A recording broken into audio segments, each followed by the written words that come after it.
Let me just make sure I'm not just talking to myself. Sometimes I do. Sometimes I think I'm talking to you and I'm really just talking to myself because I'm on mute or something. Hi guys, what's up? I see Cosmic, I see Kyle, I see Evangelist. Hey guys, thanks for being here. How's it going today? I think I'm a little sick. I got a bit of a headache. I'm feeling a little confused. I slept like 10 hours last night and I'm still tired. But that's neither here nor there because the dream supreme persists. Let me just take a little sip-a-doo. How is everybody? Oh, Cosmic asks, I always love this starting soon music. Is this from something or was it made for the stream? So it's a song I made called, oh my god, wait, hold on. Because I'm listening to this music right now and it's confusing me. This is Macadamia that's playing right now. The starting music is Lonely Spumoni. But that's like a slowed down version of it, so it's called Slowly Spumoni. It's a song I haven't released yet. There's like, I have an EP on the back burner that I wanted to do for years, and that's just some of the song called Lonely Spumoni. It's probably my favorite thing I've ever written, so I hope I finish it one day. Anyway, hi guys, how's it going? Thanks for being here. Sorry for being a few minutes tardy. Oh no. I just brushed my teeth. I mean, I don't have teeth, what are you talking about? And I took a sip of this, which has, like liquid IV, acai flavor. And this liquid IV has been with me for, like, over a year. I don't know if it's still good. I don't know if it expires. So I can't tell if the taste I'm experiencing right now is putrefied. Is putrefying due to expiration date or just a combination of toothpaste and powder. Unsure. Evangelist woke up on the West Coast today. Oh good, you're back with your mom. Have you seen her yet?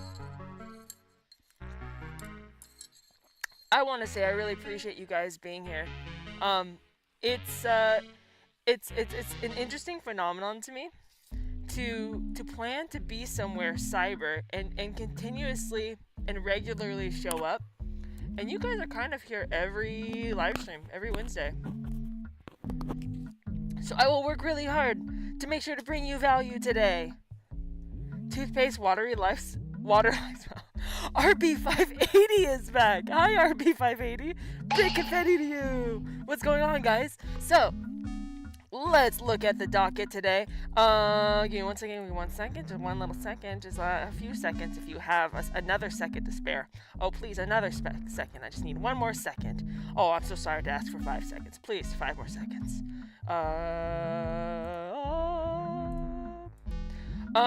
Yeah, so today, we are approaching October. I know it's like it's not even halfway through September, but I'm realizing as I'm trying to I want to accomplish a lot in October, November, and December. I really want to get back on the horse of my dreams and make things happen. The things I'm trying to do take a lot of planning. So I'm looking at, usually planning for the next month is something I'll do in the final days of, say, this month and then start the next month. But I'm doing 2 weeks out because I got big goals, and I'm sure a lot of us do. The thumbnail today said, Daydream, Strategize, Go. Planning out big dreams, a support group for goals, because I realize it's kind of what we are, aren't we? A little support group for goals. Of course, we are more than that. We are a support group for art, for bad days, for concerns, all the seconds. Evangelist says, I haven't. She and my brother are going to be on the mainland till next week, so I'm alone in my childhood home. Aww. Do you like being in your childhood home, Evangelist? Oh shit, Evangelist is coming in with the monopoly on seconds. Thank you for sparing your seconds, sir. Maddie is here! Your dream horse! The horse of your dreams! Get back on the horse of your dreams! Hi, Maddie! Guys, you might remember, I'm sure you remember Maddie. Maddie is an awesome friend. She's also just talking about doing her own vlogs, which I cannot wait for. Aren't vlogs fun? Little snippets into each other's lives. But the cool thing about vlogs, I think it's like a multi-dimensional way of understanding each other, because not only do we get this little window into each other's lives, but it's also curated in our own style. And in the same way of looking at like a piece of art or a song that someone has made, it gives you insight into the way they think and the way they feel and the way they see their own lives. I really look forward to seeing your vlog, Maddie. Pee-wee is in the house. Confetti to everybody. Confetti. But yeah. So today's thumbnail was talking about Daydream, Strategize, Go, because, like I said, October is coming, and I really want to to get back on that horse. You gotta strategize. You gotta do the high math of how high do I gotta jump to get on that horse. You know what I'm saying? Maddie says, I'm here, downloading the footage to my vlog right now and about to edit it.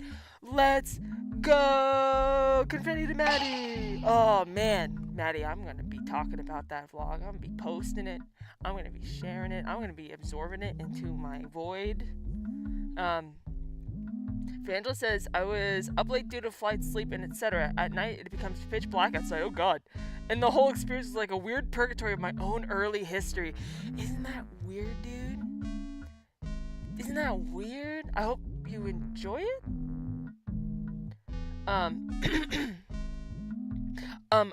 Oh yes.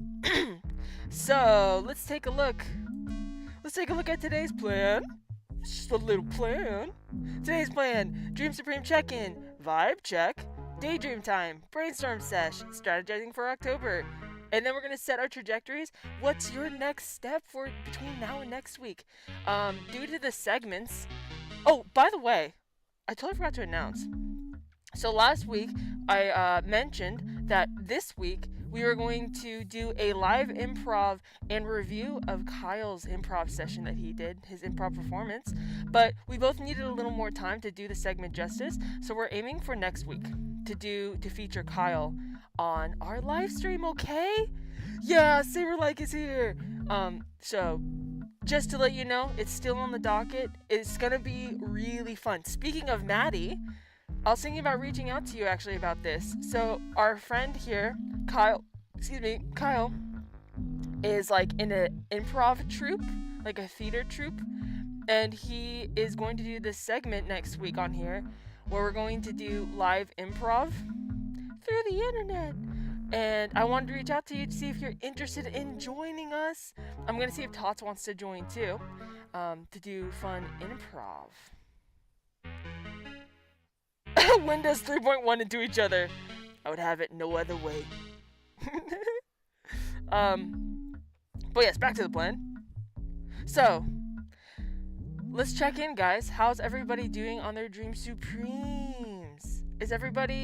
Are we taking is something moved to the back burner? Do we feel like we are in pursuit of what we want to be doing? I am feeling a little, this has been my mode for the past few months, but it's hard to feel settled and focused. But I still try. I still try to go back to square one and then like try again. So I've made an extensive plan for October. Dream Supreme. So I planned out this month, and then I'm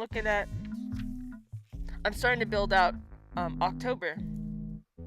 The things that I want to be doing in October are, I'm going to try to launch the Patreon in November. And then, dude, in October, Tots and I are going to be doing video game playthroughs of, I've been doing research on like really spooky indie games, like kind of like weird core games. So I'm really excited to bring that to you guys. I am thinking about doing a nighttime horror, like, online performance. And then, of course, trying to release and finish Soft Sides. But next month in October, it's going to be preparing for the Patreon, which means making merch, which means going back to this table and building stuff.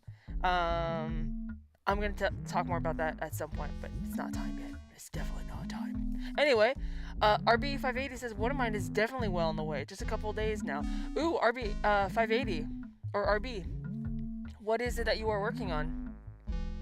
Vangelis says, I was able to panic film all, I hope, the footage For one more review before I left for the airport, traveling has made all my plans turn into unspecific liquid gel.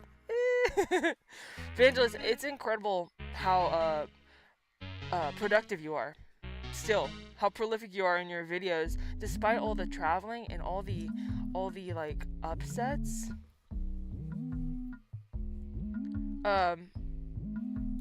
Saberlike says, Yumi Nikki is a great creepy indie game, and you probably do have to play Earthbound first anyway. I know, I wanted to play Earthbound first, but I can't miss the spooky season. We will eventually play Earthbound for sure. And Maddie loves scary video games, dude.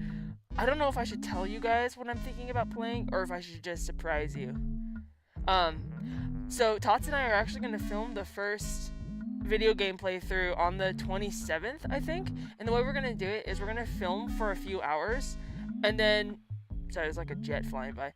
We're going to film for a few hours, and I just got to peep a jet real quick. I don't see it, it's gone. Okay, never mind. We're going to film for a few hours, and I'm going to chop it up into episodes. So, like, that way I can have, like, regular weekly posts of a video game playthrough. And then, I think on the second or third... After the second or third episode of that particular game series, then we're going to do a live stream of that game that we can all play it together, basically. Okay, what you all saying? Evangelist is hyped to see the improv. I'm going to try to do 1 or 2 drop-in improv sessions while I'm out here. If my friend who told me about him was accurate. Ooh, is it the PowerPoint stuff or is it totally different? Kyle says, Omori is a psychological horror game. It's super cute but super dark. Ooh, let me write that down. Hold on, guys. Aw, all my pens are gone. Where have my pens gone? They have migrated for the fall. Ugh, sorry. Okay, Omori. Thanks for the recommendation, Kyle. Cyberlex says, no, I said you don't need to play Earthbound first. Is only really an aesthetic influence. Oh, cool, okay. Yume Nikki? I'll check it out to see if it fits. I've already gotten some games down, so I'm not sure if I'll have room for more, but we'll see. Gotta dodge the jets, you know what I'm saying? Okay. RB says, not exactly something that has been worked on, but has been planned for years. A really big trip I have been really excited for. Dude, that's big. Where are you going? That's exciting. Oh, I've been thinking about traveling too.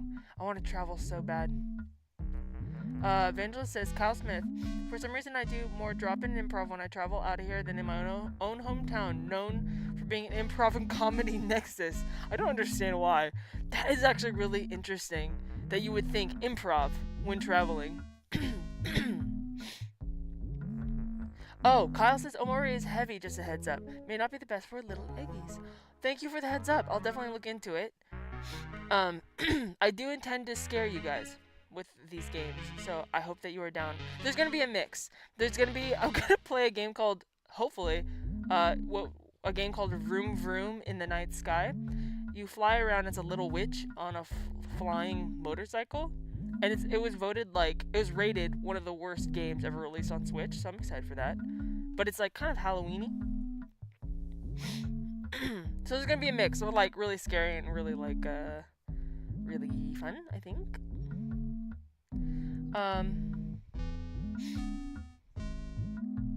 Oh wow, Yume Nikki is also not super long. Okay, cool. Wow, cool. Alright guys, so yeah, where are we at with our projects and such? I'm in the gestation phase. I'm in the the setting up for launch phase. The Dream Supreme that I've had this past few weeks has been to create the new intro that some of you may have seen of the new vlog series I'm doing with Tots, which is called Egg and Tots Adventure Vlog. It took a shocking long time to make it. Like, I don't even remember when I started it, but it took a really long time. But I'm really happy with the way it came out. And I posted a vlog today, the first of the 3 vlogs, with Tots. The next vlog I'm really looking forward to. That's the day that we went riding at the. We really had like an amazing, like rainy little girl date, and it was awesome.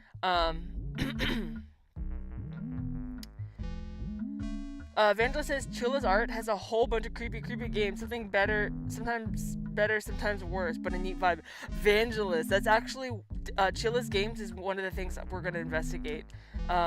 Especially since Tots and I just went to Japan. Chilla's games takes place in like a hyper realistic Japan, but it's so dark and creepy. Let me see if I can show you. Give me one second.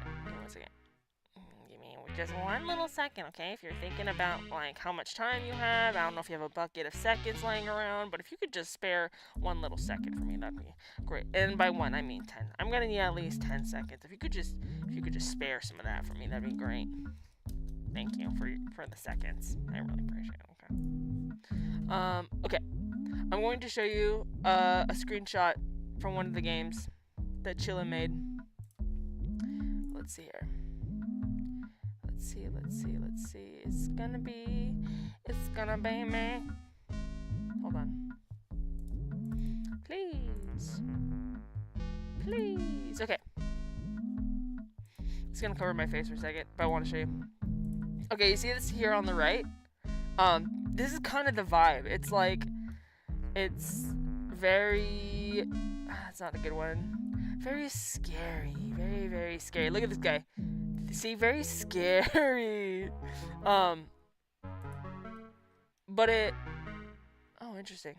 But yeah, it takes place in, like I said, Japan, but has this really dark, high contrast art style that you can see over here on the right. I've always wanted to play them. Always, as in, since I ever found out about them. So I'm really excited about that. It's gonna be great. So please look forward to that, okay? Thank you. Okay. Saber, so here's some Dream Supreme updates that we have from the Eggies. Saber says, started posting more Void Chip stuff to try to get interest and start to feel the imposter syndrome. Oh, and you're starting to feel the imposter syndrome. Oh, interesting. Okay, we're going to talk about that in just a second. Kyle says, my update on my Dream Supreme is that I've started to write a short story and sketch. I outlined some things to do, some things, and otherwise put brain power into it. Confetti to both of you for taking steps towards your Dream Supreme. Saber, like, would you, I have some insight and advice on that if you're interested. Let me know, because I've definitely felt that too, especially when you're first starting out. There's a lot of factors there, you know, but more, what is it about the process that is making you starting to feel imposter syndrome? This is the very important stuff that we must talk about, Eggs, here on the Dream Supreme stream. And Kyle, big fucking confetti pop to you, because let's go.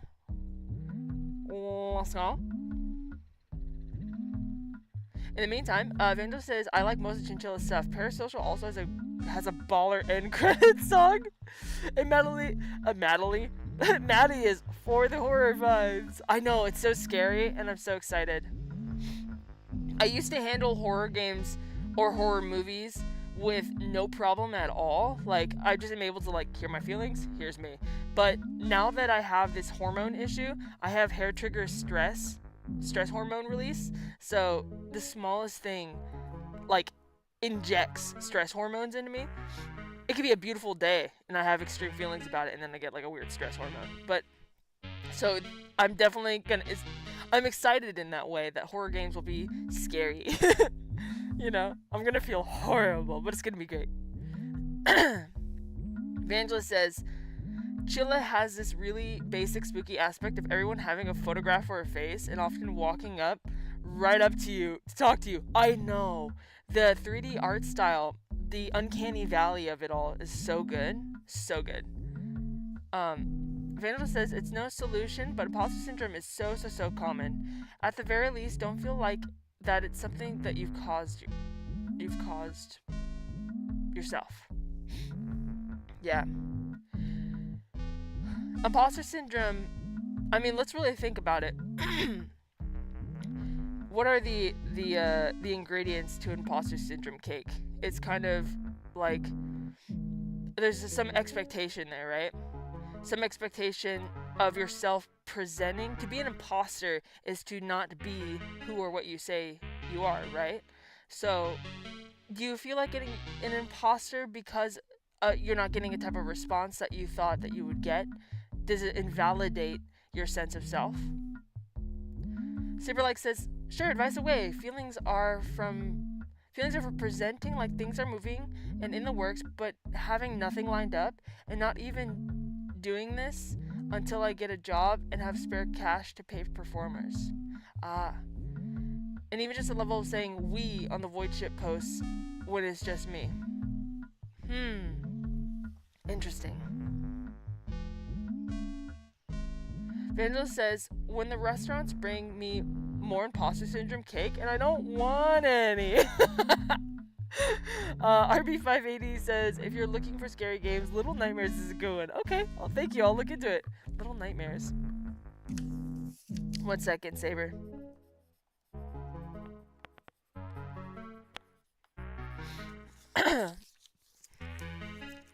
Okay. So, I'll tell you a freaking little nightmare. I was in the shower the other day, a few days ago, and I was alone. And one of my housemates, when they came home while I was in the shower, they said that the back gate to our house was open and the back sliding door was also open. So, I don't...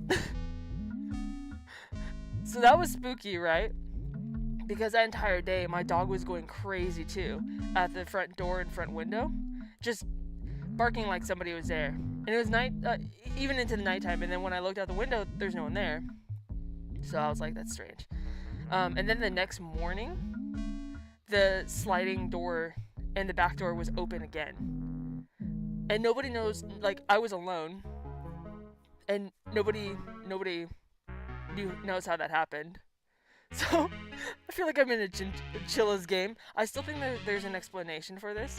If I really had a gut feeling that I think that maybe someone did it, I would obviously do something about it. But I think there has to be an explanation. I did take the trash out. The gate doesn't easily close all the way. Even though I did slam it and checked, it's possible that it just still popped open. I have a new sliding glass door, and it's a little sensitive. Maybe my dog, scratched at the screen door to go to the backyard, and maybe he was able to open it a little bit. Who knows? But definitely been walking around armed in my own house now, so scary.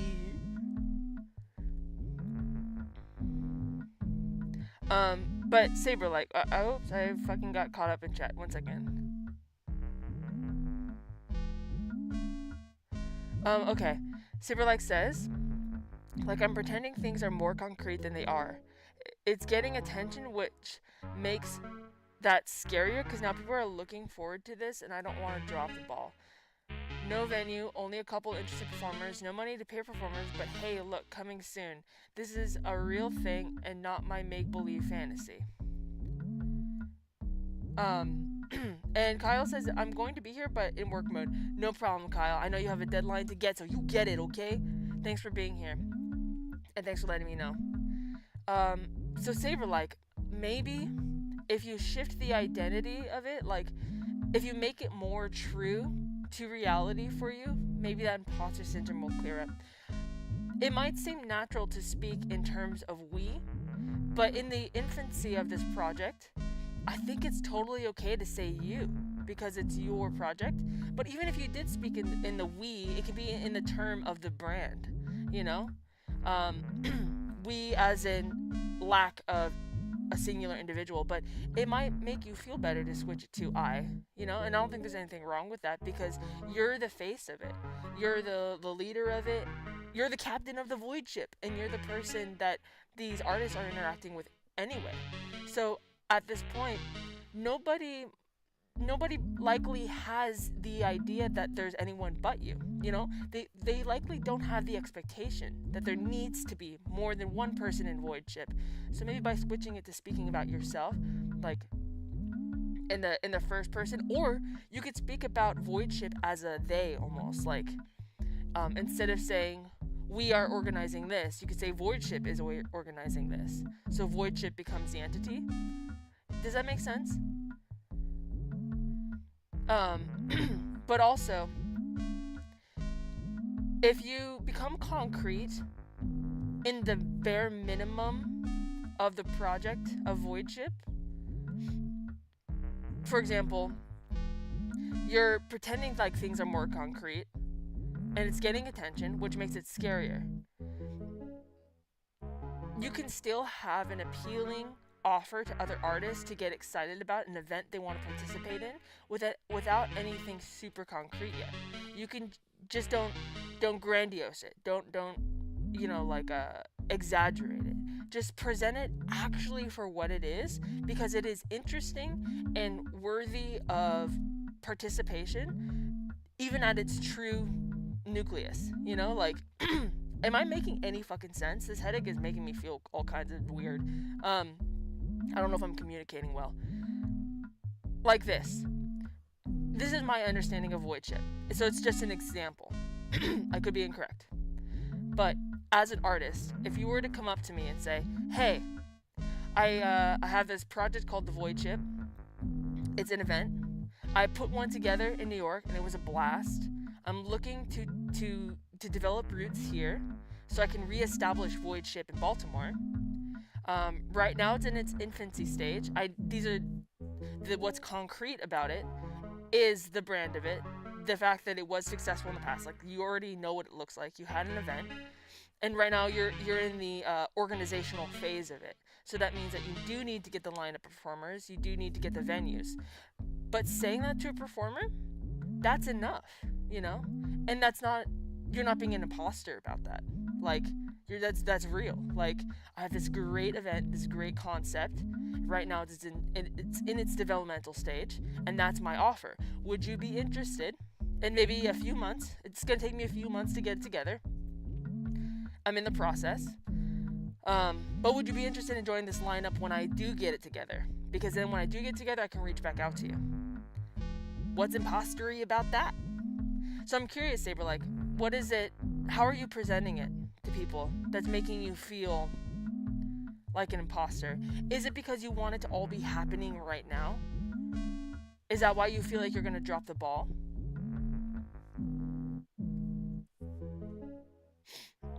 Hold on.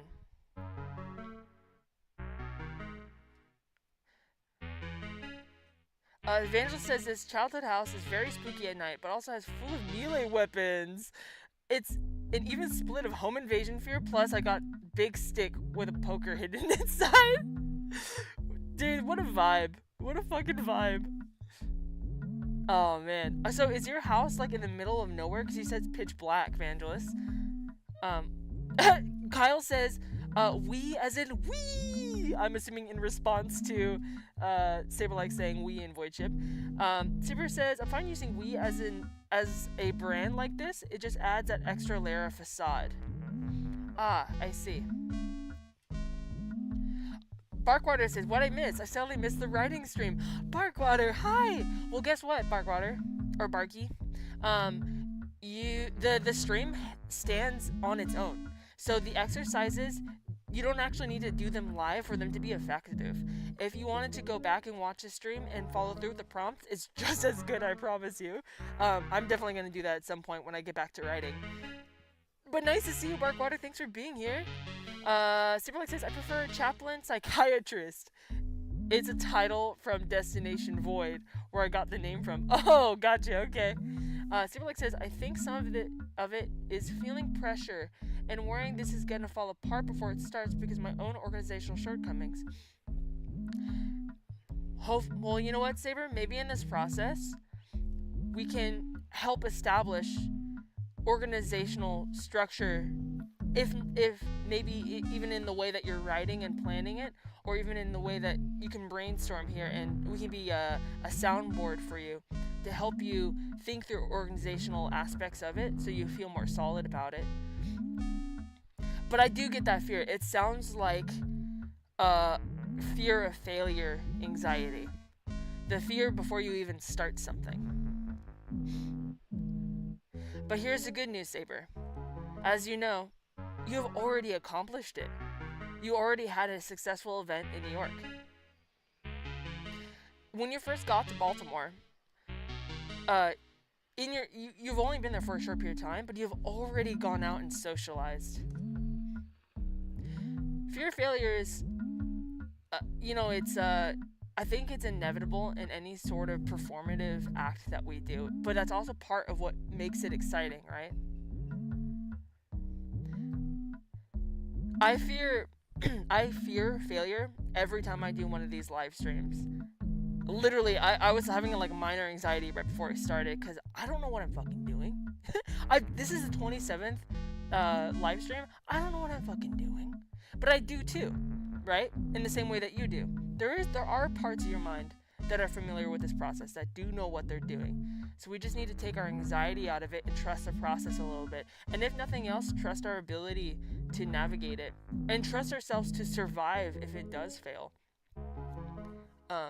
Oh, Ash is here. Hup up, hello. Hi, Ash. Thanks for being here. Hup up indeed. Saberlike says, I feel like I'm doing a good job of presenting it, but I'm at a point where I have to be putting it out there and using bolder language than the reality would suggest. Interesting. What do you think about that? I'm at a point where I have to be putting it out there and using bolder language than the reality would suggest. Do you feel like these are universal truths, or do you think that these are rules that you've put in place yourself? You know what I mean? Sometimes we can make laws and rules for the way things need to work or should work, and then we convince ourselves that that is the objective truth.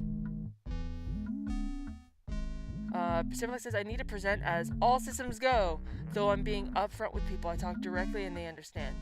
I just don't want this to be a thing like, oh, what was that event someone talked about ages ago that never happened? Oh, I got you. I feel you.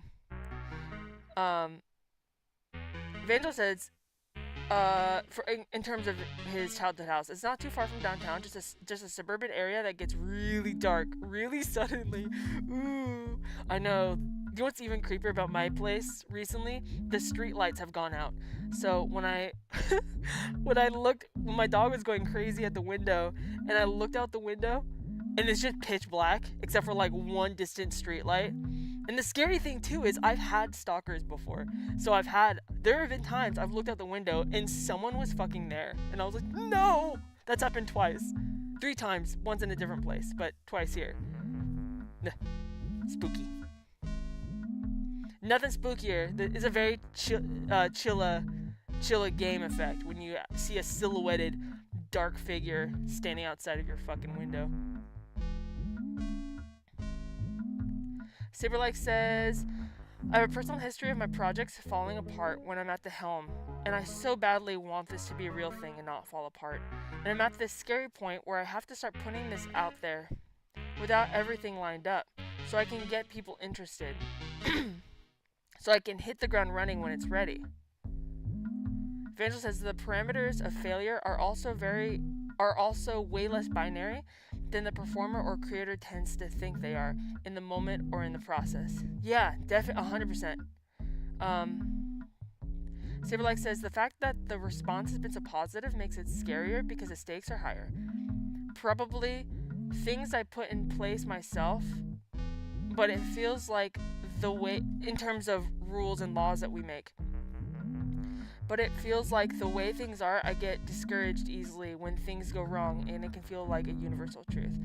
Let me read that again. Probably things I put in place myself, but it feels like the way things are.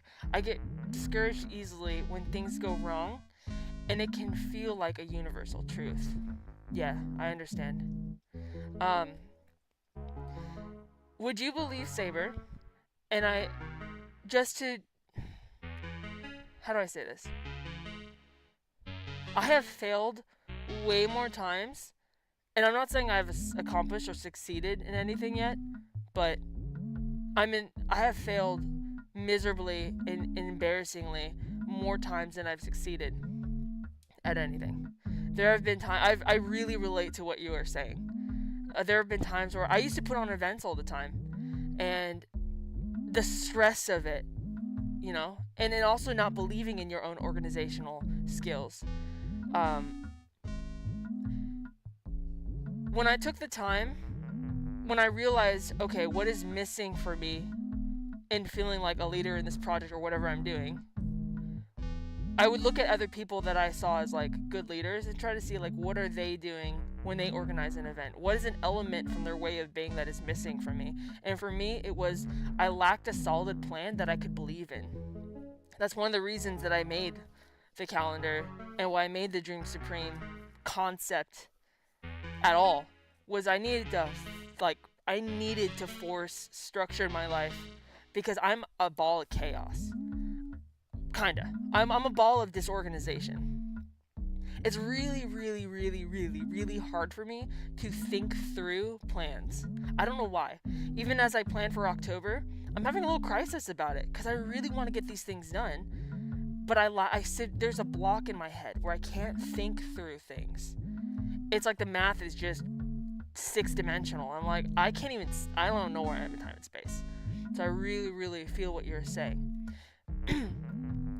But maybe really structuring, really sitting down and developing the self-discipline of the way of like sitting down and making a map, making a chart for whatever works for you might give you a structure to believe in yourself and in your organizational abilities, because that's all organizational is. It's just being able to lay down the plan and then make a trajectory from that, you know?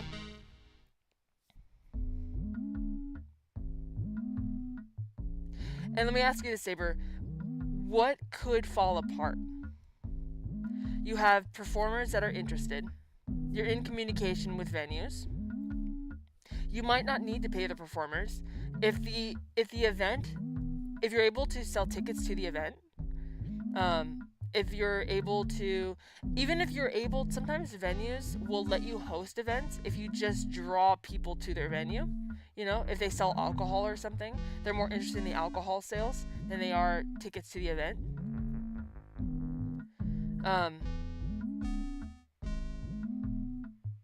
I fully believe in you, Saber. I really, really do.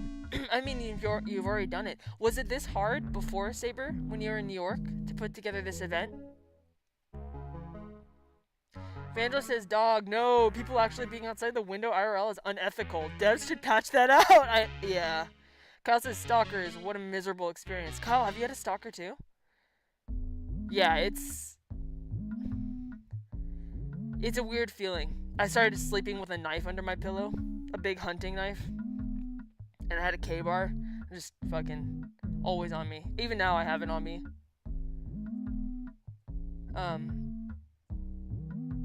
The good news is I've run through scenarios in my head of if someone comes in, I will do this, so at least I won't be a deer in the headlights.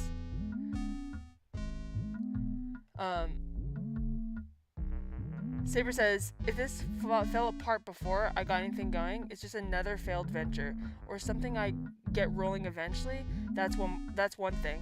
But now there's so many eyes on this, and the stakes are high.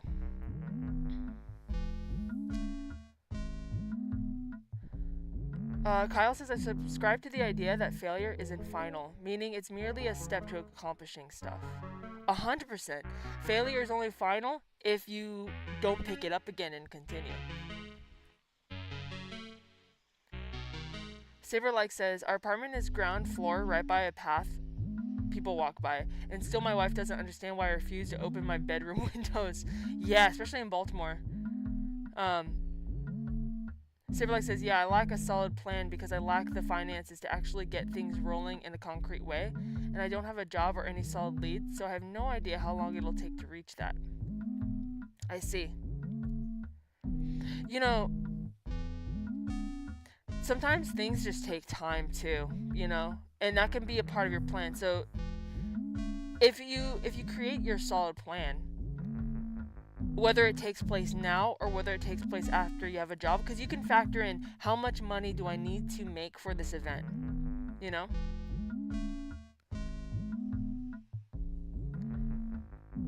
Writing down the plan and getting solid numbers down, even if they're just kind of ballpark numbers, might give you a sense that you are still on the path, still know what you're doing.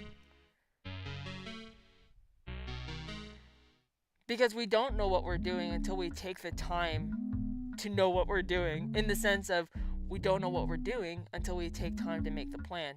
And maybe we can do that today, Saber, because I'm going to be making my plan for October, because I'm like you right now. I'm looking to the future, and there's these things I really want to get done, and I'm nervous about them. I don't know if I'm going to be able to do them. I don't know if anybody's going to be interested, but I'm still proceeding with the complete expectation that I will fail at it.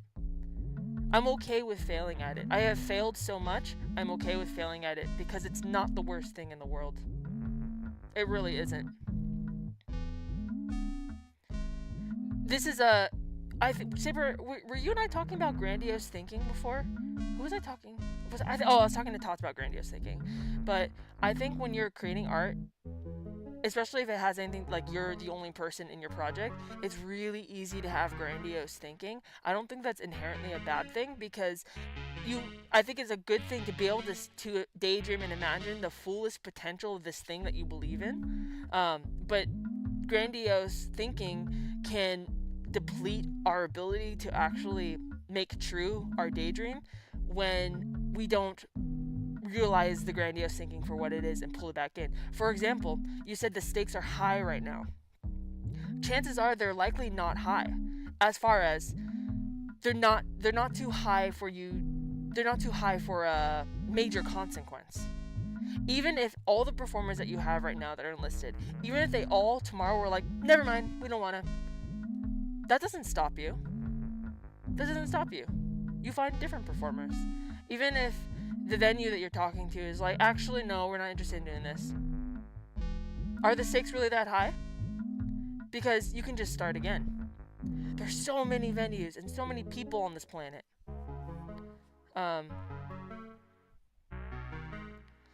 Vangelos says, it always is at least fun for the folks who come to see it. I don't know what we're talking about. Saberlike says, if I had like $500, I could start moving towards and contacting venues about putting something in place. Okay, $500 is really reasonable. Kyle said, I'm sure if you want to have a council of void between all of us, we can figure out a game plan. Absolutely. In fact, check this out. Do you see Brainstorm Sesh? If you want Saberlike, this is a good day for your plan, for your project, Saberlike, and for mine, because we're going to be doing these things. We're going to check our vibes. I'll explain what that is in a second. We're going to daydream. We're going to visualize what we want to happen, really try to get it into our mind's eye, like, what is it that we even want? What does it look like? What does the reality of that look like? And then we're going to brainstorm. We're going to break it down into pieces and really figure out the plan. What is the plan? What are the steps that we need to take? I'm going to be strategizing for October because that's where my nearest pocket of opportunity is, and I have to execute on that. And then I'm going to set plans for us for today, between today and next week, like we usually do, okay? Shit, I'm behind. Oh shit, I'm behind, guys. Sipper says, I want to have money prepared for the worst case scenario to pay. I believe this will go off and be profitable from the start, but I don't want to take chances. I understand, yeah. RB5A says, we all believe in you, Saber. That's right, we all believe in you, Saber. You are so social. You have all this energy and all this willpower. I think the only thing that stops anybody from doing something that involves a group of people like you're doing is a lack of charisma or lack of sociability, and you have that in spades. So the only thing remaining, it sounds like, is to develop a tool set of organization, which you are fully capable of developing. And this is the other thing too, Saber, is like, wherever we are in life, we're never going to be fully stocked and prepared to do everything we want to do. It's okay if we are at a deficit on some skill level.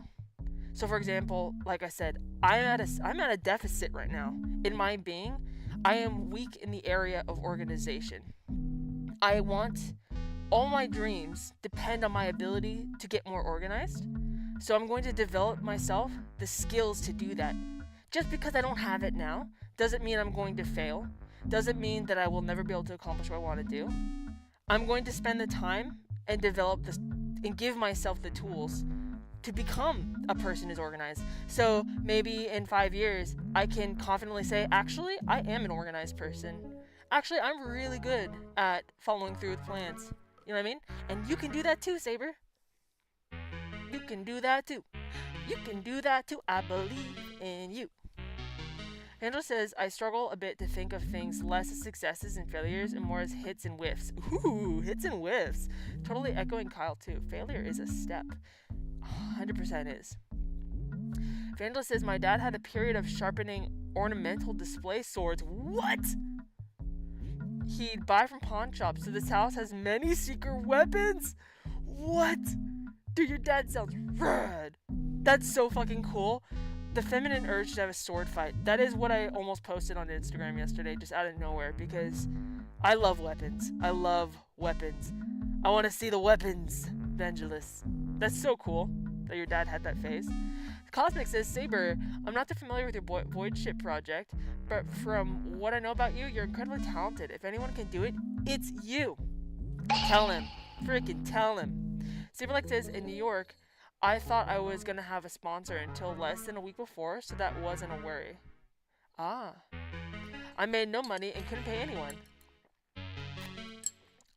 Thankfully, they're all friends, and we're super happy to be there.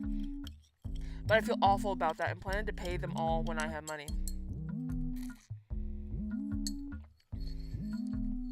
You know, sometimes people don't expect to be paid. In performance and stuff, being paid isn't a guarantee. And some people are willing to do it just to be a part of the community because they know that eventually it might become something to get paid from. But I feel you. I feel you. Kyle says, I have had a stalker, probably 5 years ago now. Really did a number on the old cortex. Was a real complex situation and getting the law involved. Oh God, dude. I'm glad you're okay. Yeah, I thought about getting the law involved the last time, but luckily this person just left me alone after a while. After like a year, they just left me alone. I don't know if that's because other people moved into the house and maybe they saw, they were like, oh, there's actually scary people in the house now.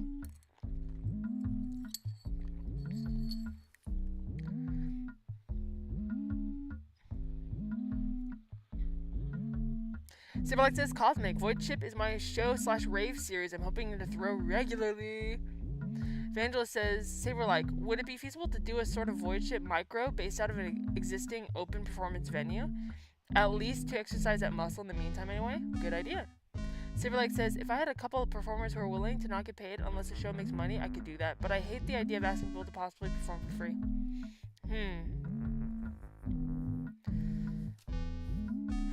Well, maybe even if not for free, you could just say, you know, ticket sales are $5 at the door. And we will all just split whatever the profit is. That way you don't have to guarantee them, because you can't guarantee them, like, you will get paid this amount. But, I mean, that's my last shows, that's what happened, you know? And I didn't even expect to get paid. I was so stoked when they passed me. I mean, my last show, did I make any money? My 2 last shows, I don't think I made any money. My first show at the Smell, I wasn't expecting to get paid. And then the show organizer gave me $75. I was like, oh shit, that's fucking sick.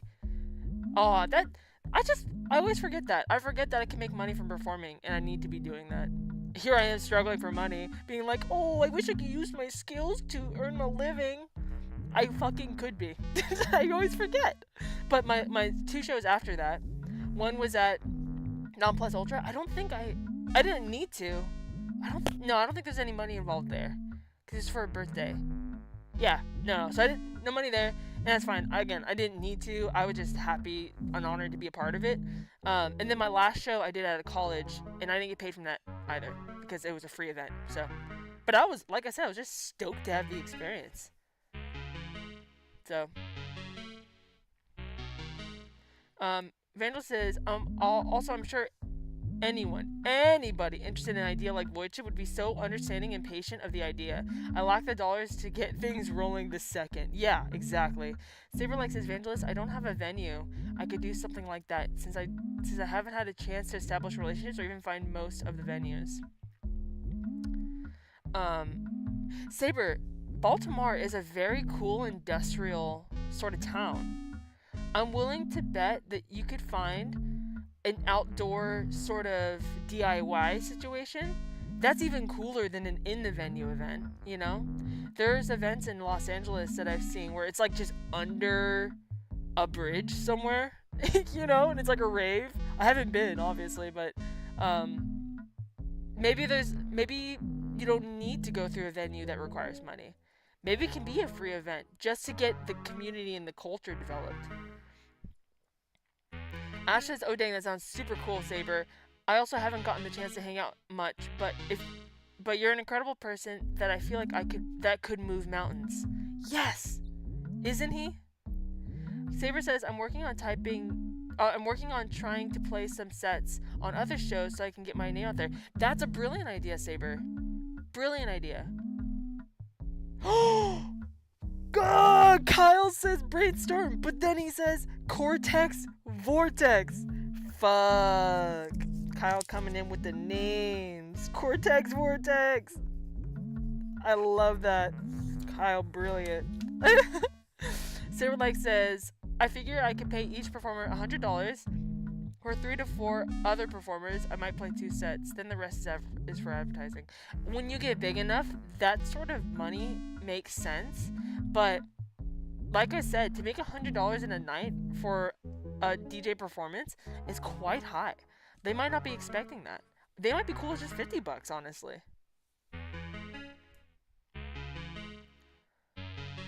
Vader says, oh shit, I'm behind the finish line, and then presents to me a beautiful confetti line. It's not in this chat because I'm on my side. I can scroll up and see the chat. I wish it reflected on the screen, but it doesn't. I bet I could put a code in that it would reflect. Saber says, I'm going to an after show for Charlie XCX show next weekend, and I'm meeting up with a few people who are interested in helping with Void Chips so we can strategize more then. There you go. How about that? Saber says, one is a local performer who is also a self-proclaimed social butterfly, so they have some suggestions knowing the scene and the venues. That's brilliant, Saber. That's a great step. And you said that's next weekend. Kyle says, I feel I'm decent at planning out steps in general, so I'm happy to share my thoughts. Yeah, Kyle presented an email for his segment, for the improv segment, and it was so well thought out, so well done. Very good at planning. Ash said, have so much fun. I've seen clips of Charlie on Twitter and it looks tight as fuck. Fangel says, my dad was a top tier fencing coach. Oh, so I got a lot of sword brain. Oh, dude. I've been thinking so much about learning how to be a good sword fighter. I used to do fencing briefly when I was younger, but I didn't spend enough time doing it. It was too expensive. But I love sword fighting. And the only like, I was talking to Tots about this the other day. The only available like weapons trainer that you can get in this area is actually like a theatrical weapons coach, like for like movies and stuff. What are they called? They're like weapons master. I forgot what they're called, but that's so cool. I wish your dad could teach me. Ventral says fencing is a legit awesome sport that suits a lot of body types and fitness ceilings. You just gotta find a good group that's welcoming to recreational skill levels. You know what? Maybe I'll take up fencing again. But you have to buy like a lot of equipment, like the headgear and the outfit and stuff, right? In the woods. Silverlake says, I know they certainly don't expect anything now, but they never said they'd play for free, so I want to keep things good and encourage them to come down. I understand, Saberlike. Pee-wee says, I've done so much stuff for free helping people achieve their dreams. I love helping the homies. And I love that you love helping the homies. Homies helping homies makes the world go round. Fuck, I'm so behind. Okay, hold on. Kyle says, I like the idea of splitting ticket sales. That's usually what my team does for our shows. We usually pitch it to venues like 50-50 with door prices.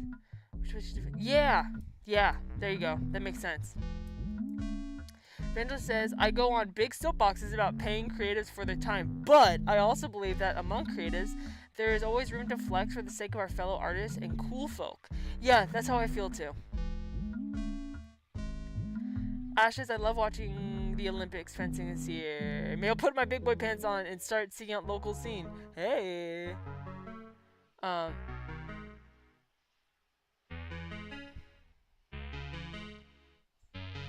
Saberlike says, I always hated how... Oh, fuck. Sorry, 1 second.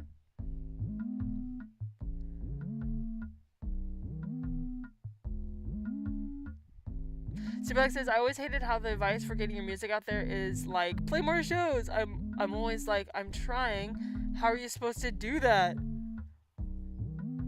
You know, I'm actually not sure that's the best way to get your music out there. I've heard the opposite recently. I heard this successful...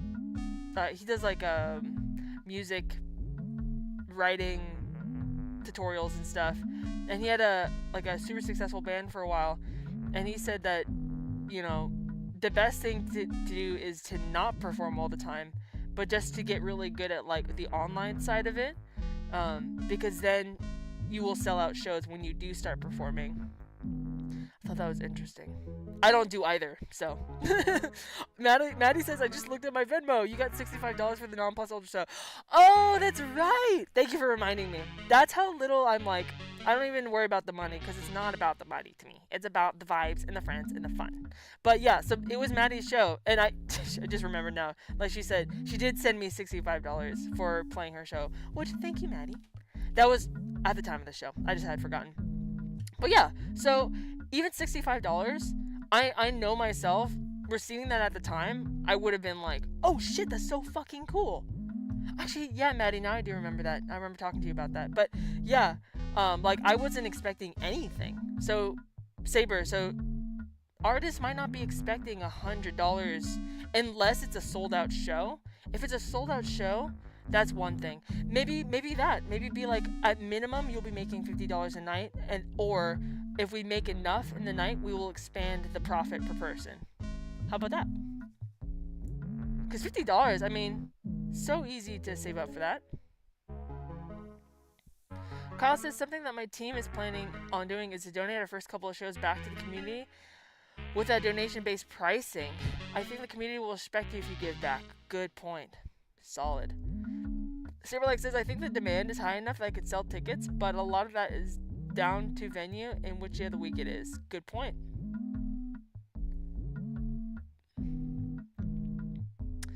When Saberlike says, when talking to one of the performers from the first shows who also worked at the bar, she said $100 is pretty solid. I don't think it's super duper high. It's only super high if there is, like, it just depends on how many people actually come to the show, you know? Also, yeah.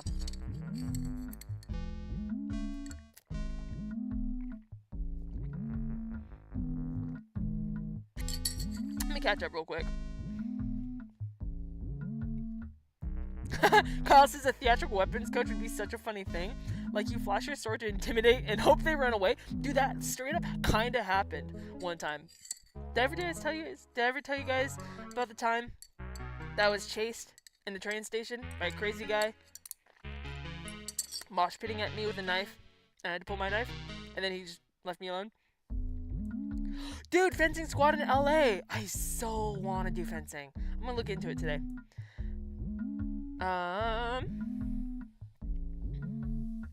Checking, catching up. Catching up.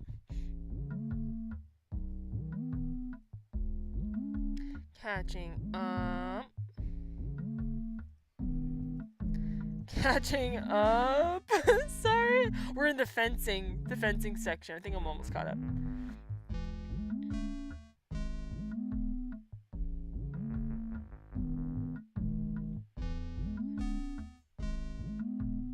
Ooh, Vangel says, I did a paid sword fight for an opera once. What? That's amazing. Okay, check in.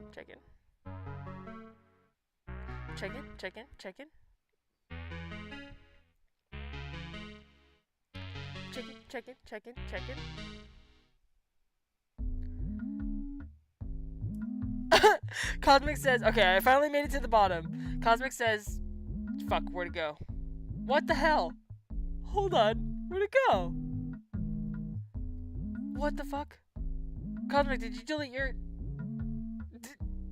Did you delete your comment? What the hell just happened? That was weird. Okay, we're caught up now, guys. Man, an hour flies by. We've been chatting it up for an hour. Okay. Let me see something really quick.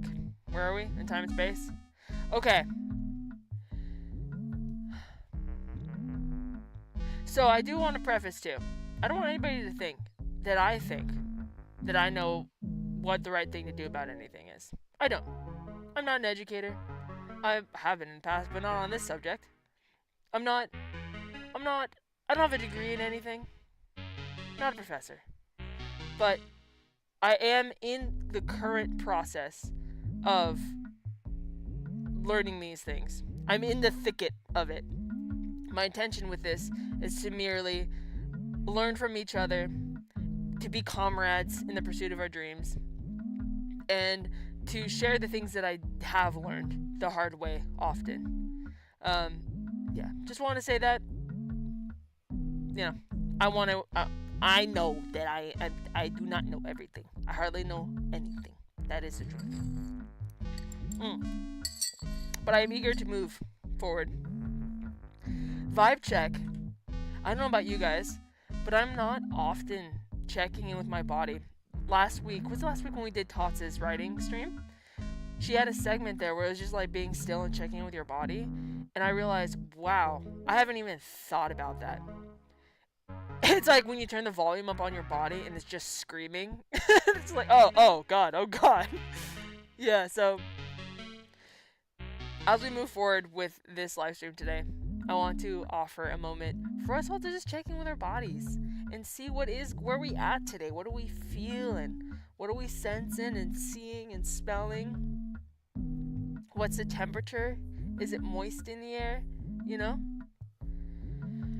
I'm just gonna take a deep breath because I don't even think I've been breathing. Did something happen with the stream? Give me 1 second.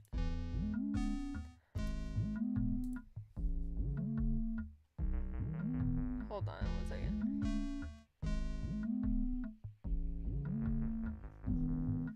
Weird.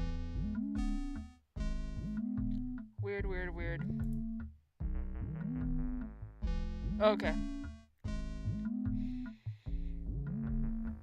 I'm just gonna stretch a little bit, and as we continue, maybe you want to do the same, because it feels good.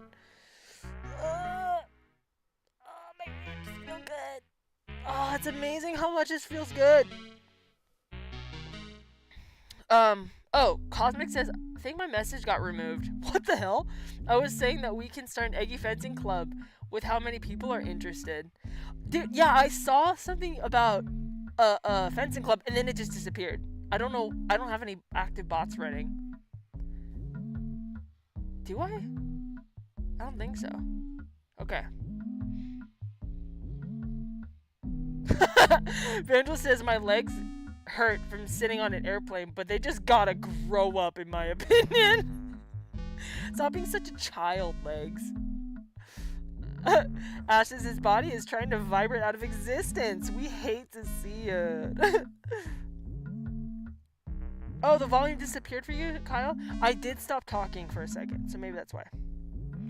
So I'm just, I'm pulling on the bottom of my chair to pull my shoulders down right now. And I'm just moving my head around and feeling the pull in my shoulders, my neck. I don't know about you, but I definitely feel a lot of tension in my neck and in my shoulders. Because these past few days, outside of work, I've just been sitting like this, editing the video. Or been sitting at the computer like this, making the 3D animation. And my legs are tired. Everything is tired. Everything is sore. Let me just stretch. Do you want to stretch? Oh, let's stretch. Oh.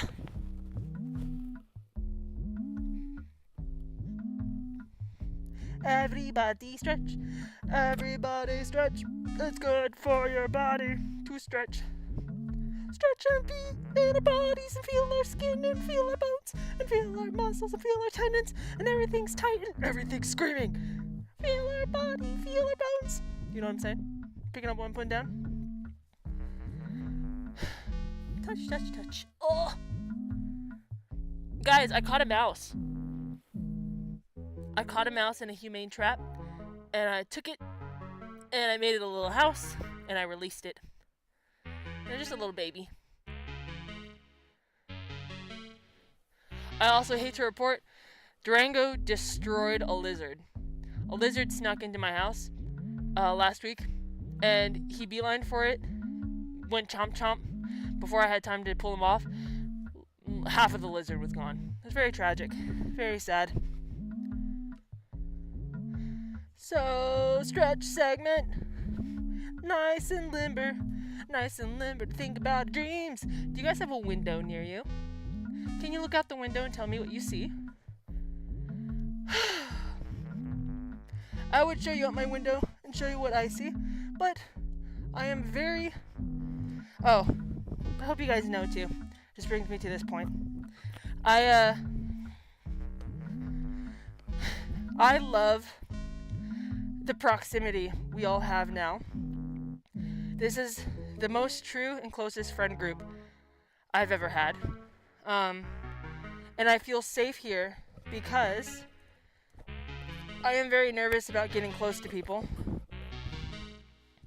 But I don't want anybody to feel offended if I'm ever if you try to DM me or message me, and if I'm not as responsive as I am in the whole group. Because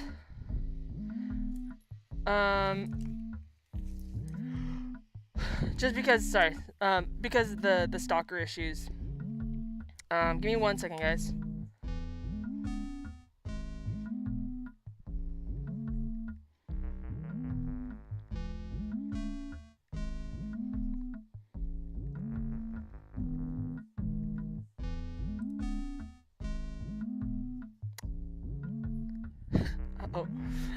Okay.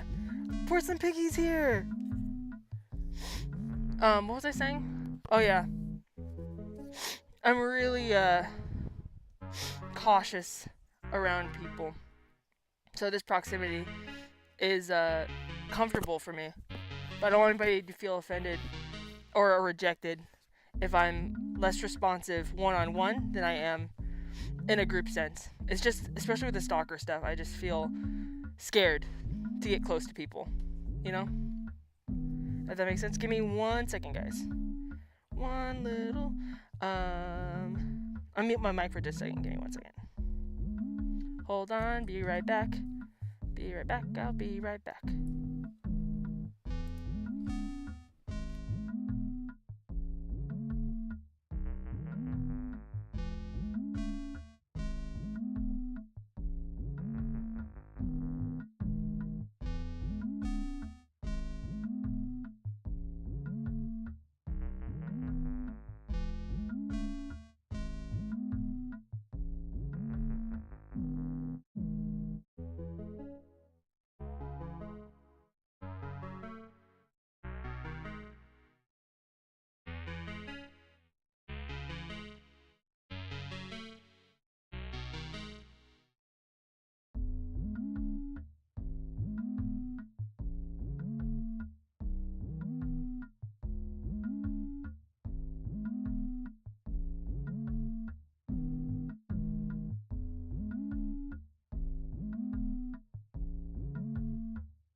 Okay, guys, sorry. Where am I? Hold on. Give me 1 second. My sweet neighbor was calling me to tell me that my tire in my car is bulging out the bottom, that it's low. I need to replace a tire. I don't have money to, but I need to figure that out. Okay. Where am I?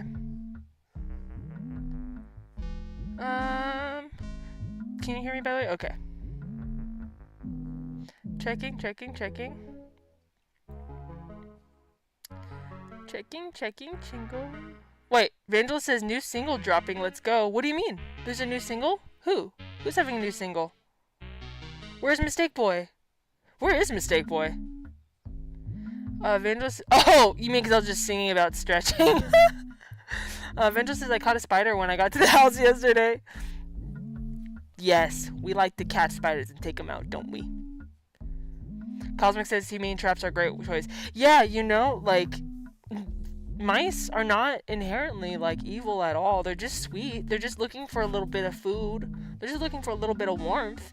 And these humane traps, I got 4 of them for only $25. And you put a little bit of peanut butter and cheese, and then you just set them where you know the mouse has been. And then, literally, the night that I put it out, the mouse got in. The mouse got trapped. And he was so sweet and so scared, but I made sure he was taken care of, so don't worry. Okay. Checking.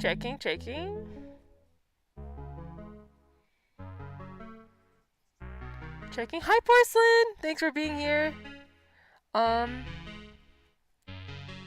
Saberlex says this group is crazy, amazing indeed. Also, you shouldn't feel pressured to always be on for everyone. That's not reasonable for anyone to expect of you. You know, luckily everyone's so understanding about everything. I think I have a weird complex too, because from a young age it just felt like everyone always needed something from me in a way that I just felt depleted.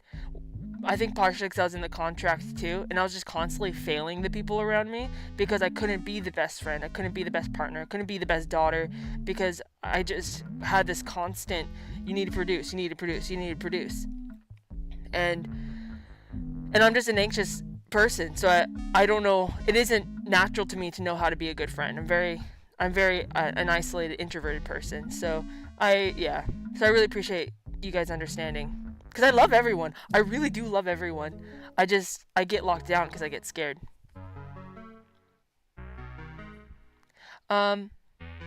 Porcelain just got evaluated at work and got great reviews. Let's go! Of course you got great reviews. Who would dare speak ill of my girl Porcelain, I ask you? Oh, Saberlex says the only time it was bad was when you disappeared for months and your site went down and I was worried about you, but then you were like, I went to Japan. Oh, yeah, no, I only went to Japan for like 8 days, I think it was. But the site went down because I got such a horrible, sorry, I have an itchy. My medical stuff, my conditions got so inflamed and so fucked up from the stress of travel and also the performing, because I did the 3 shows and then I went to Japan without much rest at all, if any, and I was in a huge flare-up. So it took me months when I got back from Japan, months for my flare-up to go down. So I couldn't work as much, and I just didn't have money to keep the site up. I just was so, like, that was such a dark time.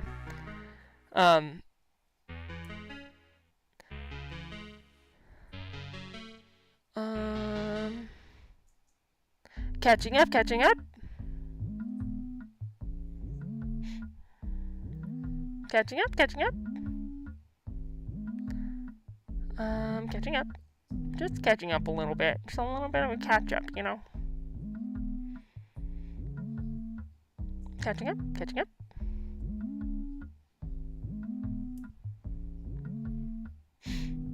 Silverlex says, I know you were only in Japan for 8 days. That's just how you announced your return.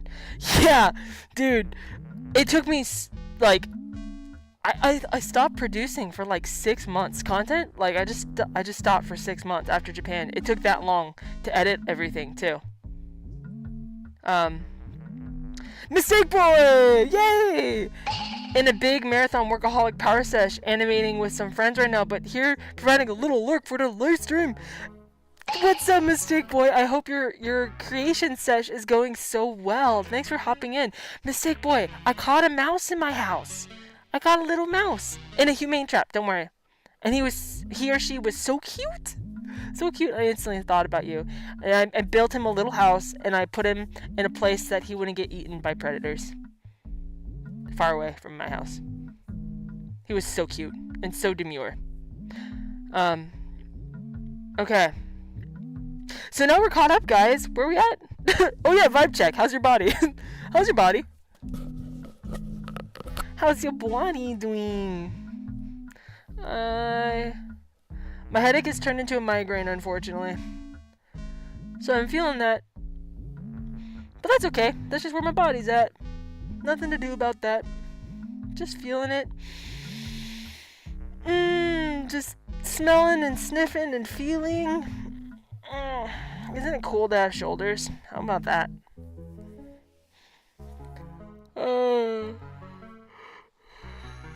Okay. So, is everybody connected to their body a little bit? Have you thought about it? What you're feeling and sensing and smelling and seeing? It's a beautiful day outside, guys. Beautiful day. Okay.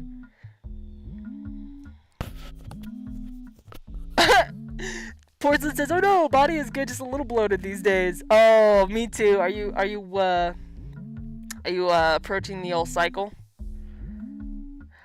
Stipulex's body's okay except for the foot. Just way overdid it the last couple days, and my arthritis went wild. Oh no, dude. Shoulders are underrated, Cosmic. Nobody ever talks about shoulders anymore. Vanda says, I remain biologically human and my skeleton is still trapped inside the meat. Please don't judge, I'm doing my best. Maddie says, a part of me actually finds a kind of good example that you take time off when you need and we all still feel so connected to you. It makes it feel like that's okay and healthy to do. Oh, Maddie, thank you for saying that. That's a good perspective. Golly, it did not feel like that at the time because I was having a lot of engagement on content I made before I left Japan. And then after the 6 months when I came back, dog shit engagement. And not that engagement likes or anything like that is the end all be all. I think at the time I did start to interpret it as in like, if I'm actually like making good content now, so it's reflecting in the engagement. If I don't get engagement, it's because I suck. But it was actually quite nice to go back to square one on engagement because, you know, it made me have to really reevaluate, like, what do I want to do? Who am I? You know? So, I'm glad it was a healthy thing to do. I do wish that we could all take breaks from social media, without any sort of repercussion for the bigger picture of, like, the success of whatever we're doing, you know?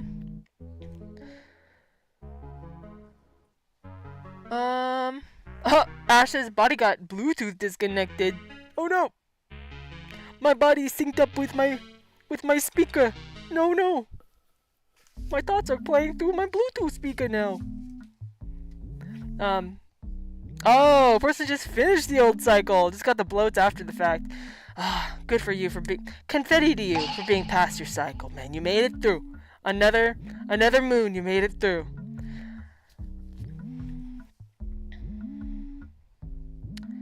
Evangelist says, engagement on platforms is kind of sort of designed to create anxiety. Yeah, for real. On the platform side specifically. Definitely. But yeah, I really try not to. Right now I just kind of post and then I leave the platform. I don't even really think about it too much. Saberlike says, your time away just cleared out the casual fans. Now it's just us hardcore stands. Thank you, Saber. Please, intake breaks from everything all the time. My poor algorithm has been neglected for years. Oh, really? How? Because your stuff does pretty well, right, Barkwater? The breaks don't affect it negatively? Y'all, I didn't mean to hit you with the Illuminati like that. I'm sorry, forgive me. I am not an Illuminati agent, or am I? I need to pee. Boy, howdy do I need to pee, guys. You talks amongst yourselves. I'm gonna go release what can only be a stream of pure coffee at this point. Give me 1 second, please hold. I'm gonna mute my mic so you don't hear.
Hello.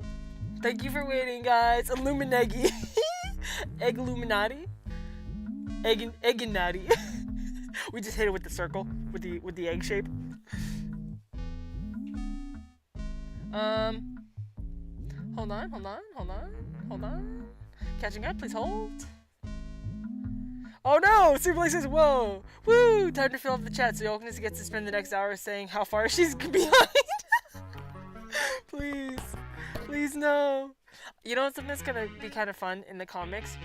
But the period of time before I met you guys, when it was just me working on the computer in the garage and stuff, or making whatever, planning for musics and projects and stuff, when I started to post stuff, and then one by one I started to have correspondence with you eggs, in the egg shape it's depicted as, you know, just like day after day in the void, just like submitting tunes into the void slit, like the void drive, the little CD drive where the goes into the void, and then it goes bing, and it's like these little intergalactic chats, and then eventually eggs appear. Everyone, including myself, the way we manifest on the egg ship, we all start as eggs, and then we rupture into ourselves. By the way, Saber, I saw your Eggi. Holy shit. I was not expecting that, but I love the variety that people bring to their Eggi designs. In fact, can I show you guys? Saber just dropped his Eggi last night. Oh wait, before we do that, let me fucking catch up because I'm just all over the place. And you know what's funny? I had this plan. I didn't even put chaos mode on it because I was like, I want to do something structured, and then it's just like cross it all out. It's just chaos mode. The whole thing's chaos mode. We'll get back to it. Let me see.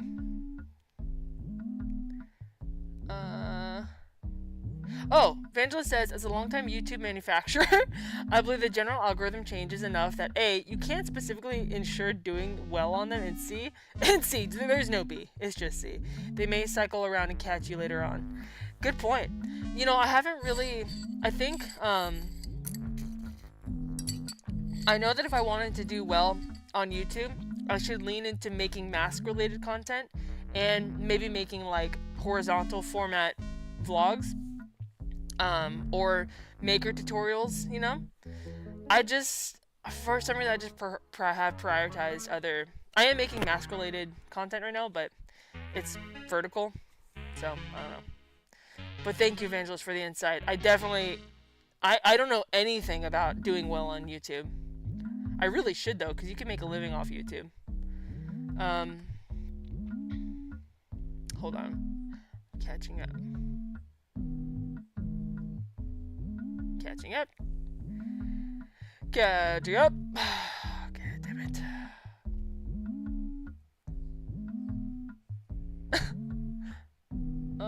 Okay.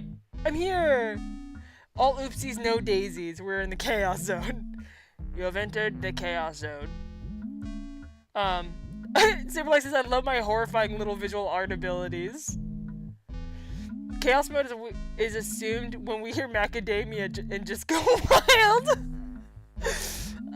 Superlight says, well, do you want to do well on YouTube or use YouTube as a platform to do what you want? Clear the Dream Supreme stuff is pretty successful by my measure. Oh, thank you. You know, unfortunately, the Dream Supreme live streams are really not successful.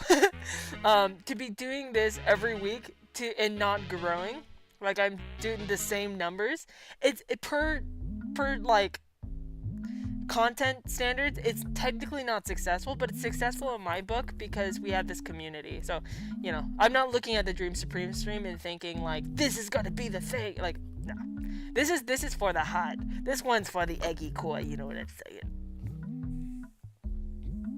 And doing these live streams is the thing that makes me feel the most connected to you guys. You know?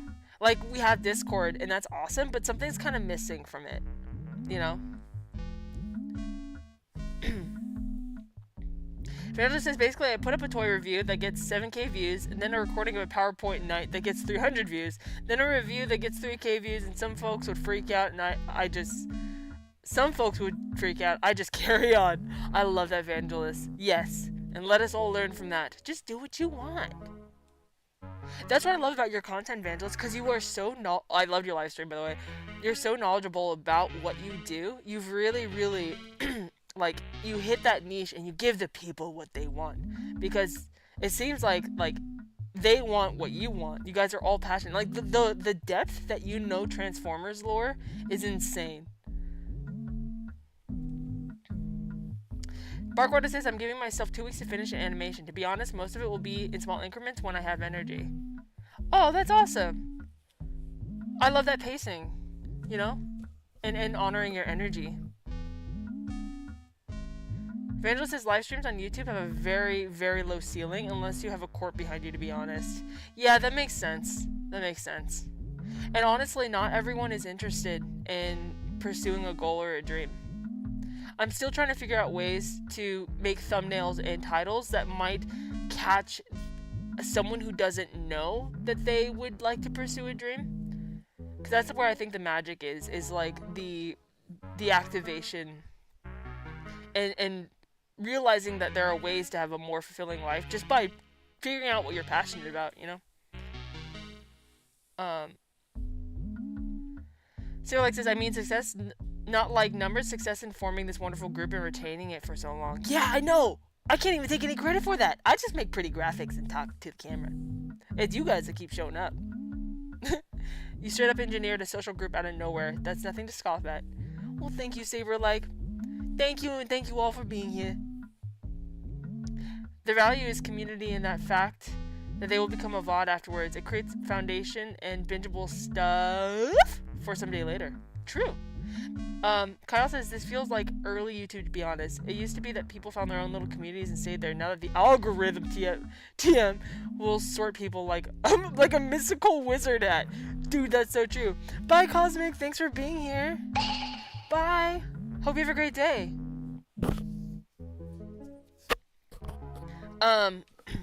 Yeah, that's true.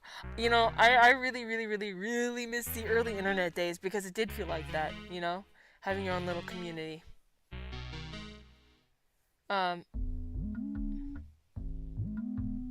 Evangelist says, oh, thanks for coming by the stream. I'm gonna peel out a big chunk of it and repost it as a video so more people can see it. Awesome, dude. Yeah, I came in right when that giant Transformer was like in the ocean and he's all like freaking big, and you said something about, I think Decepticons lived on him or something. I was there in that segment. But I was also editing the vlog that I posted, so I had to like use my eyes and ears, so I had to leave. But I stayed there for a while, and it's so relaxing. Man, I wish there was a U for Sailor Moon content, because I would just shit. Maybe I should do that. No, I don't have time. When you Angel says when you popped in the chat, I was low-key like, oh no, YOLKNESS arrived in the deep lore splash zone. But I loved it.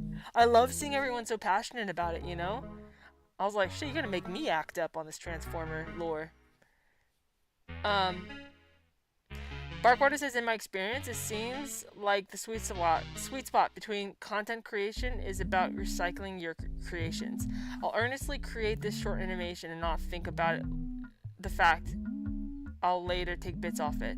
Good point. You know, and I thought about doing that too, because I don't do anything with these. Like, I don't chop them up to highlights or anything, because I'm like, what is the highlight of any of this, you know? Oh, Evangelist says I could talk about Sailor Moon or Gundam at length. I'm just making up 80% of it when I do. Are you serious? You're such a great orator, dude. Oh, but man, if you talked about Sailor Moon. Let me get a little sip-a-doo-da. Okay, guys. Let's go see Evangelist's Eggi that he submitted. And then we will... Oh, my freaking nose is just... Damn.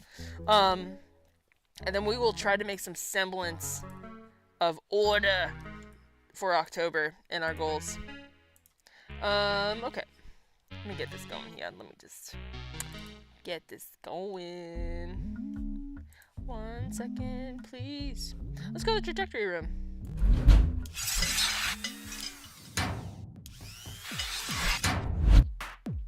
It's me, Square. But don't look at me. Don't look at me all square. Don't do it.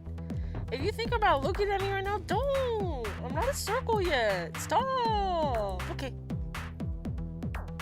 You may gaze. You may gaze now. What a relief to be a circle.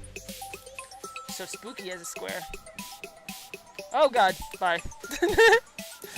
My bad.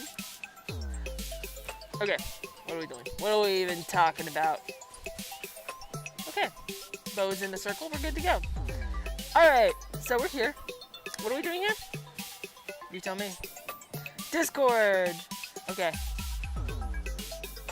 Give me 1 second, please hold. Why?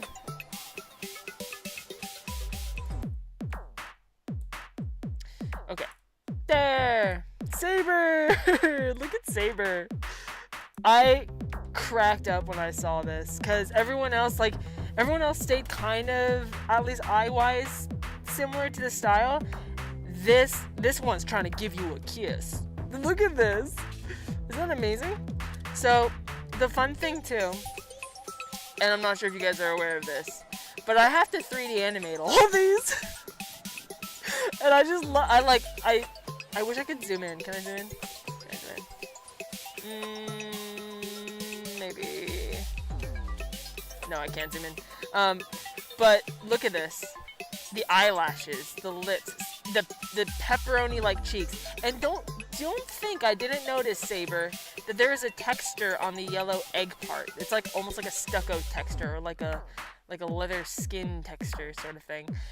So Saber, are these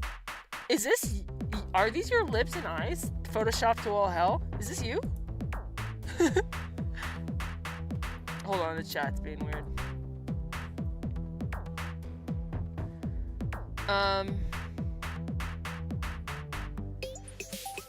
Okay, catching on, hold on.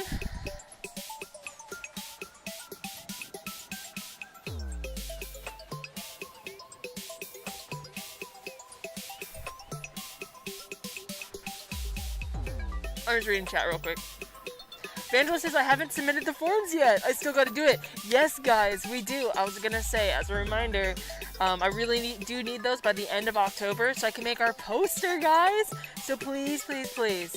It's in the description of this video, the forms. And yes, Saber, like, I do need if you want to be in the comic, you can be in the forms. You can be in the, what's it called?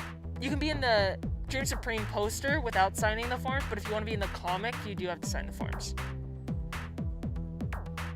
Kyle said, I looked up and saw you were square and I averted my eyes. Such a gent.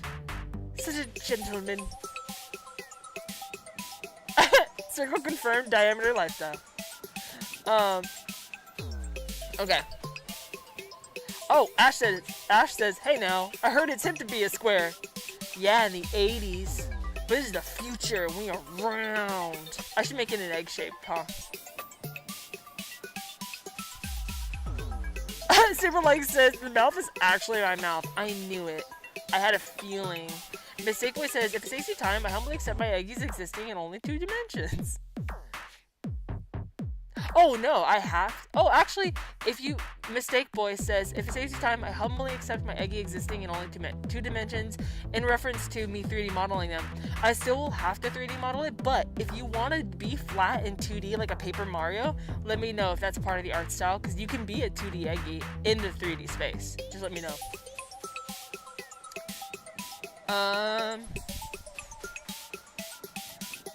Oh, the red spots are from a cockatiel, said Saber, like, the red cheeks. I was wondering, I was like, is that a pepperoni? Like, what did he put on his cheeks? Porcelain says, I'll submit mine by this Saturday. Yay! I can't wait to see it. Oh my god, I can't even tell you guys. It's gonna be so fun. If I had a green screen studio, I would make all these episodes in 3D, like, in an animation form, because I really want to see, I'm gonna do it, obviously, in comic book form, but I really am excited for when each of you arrive on the egg ship one by one, when your eggshell explodes, and then it's like, who's that Pokemon sort of vibe, where it's like, who's in the egg? And then it pops out, and it's this. It's Saber-like with his lips, like a Frankenfurter lips. Saber-like says, oh, Kyle says, I plan on doing my Eggie during my 4-hour car ride. Oh, cute. Where are you going? Where are you going for 4 hours? Superlex says, also, I changed the belly button texture so it looks like a separate part and not even flat patterned. I noticed it was different. And I loved the fingerless gloves and the cape. I love the cape. Saberlike says, I can give you the individual assets for the face. It helps you with rendering. Yeah, Saberlike, that would be amazing if you could do that. I was just gonna pull it from this image, but they will be like pixelated and which is part of the art style too, but if you want to give me the actual assets, that'd be just for the eyes and mouth. Yeah, actually, yeah, for the leopard and zebra print as well. That'd be great. I know, face, unfortunately, I thought it was so fucking funny. Kyle says, going to a big improv festival where my team is performing. Oh, that's right, that's so exciting. Are you traveling with your friends or is this gonna be you? That's exciting. Ash says, yee, I got a good chunk of my Eggies done yesterday while I'm waiting in line for Hosier. What? You did it while waiting in line? That's crazy. Dude, I can't wait to see your Eggy, Ash. By the way, is there an Eggy named Rondi in here? I got an email from a woman named Brenda for an Eggy named Rondi, sorry. So, I just want to, if that Eggy is in chat, I would like to meet you, because your Eggy is so cute.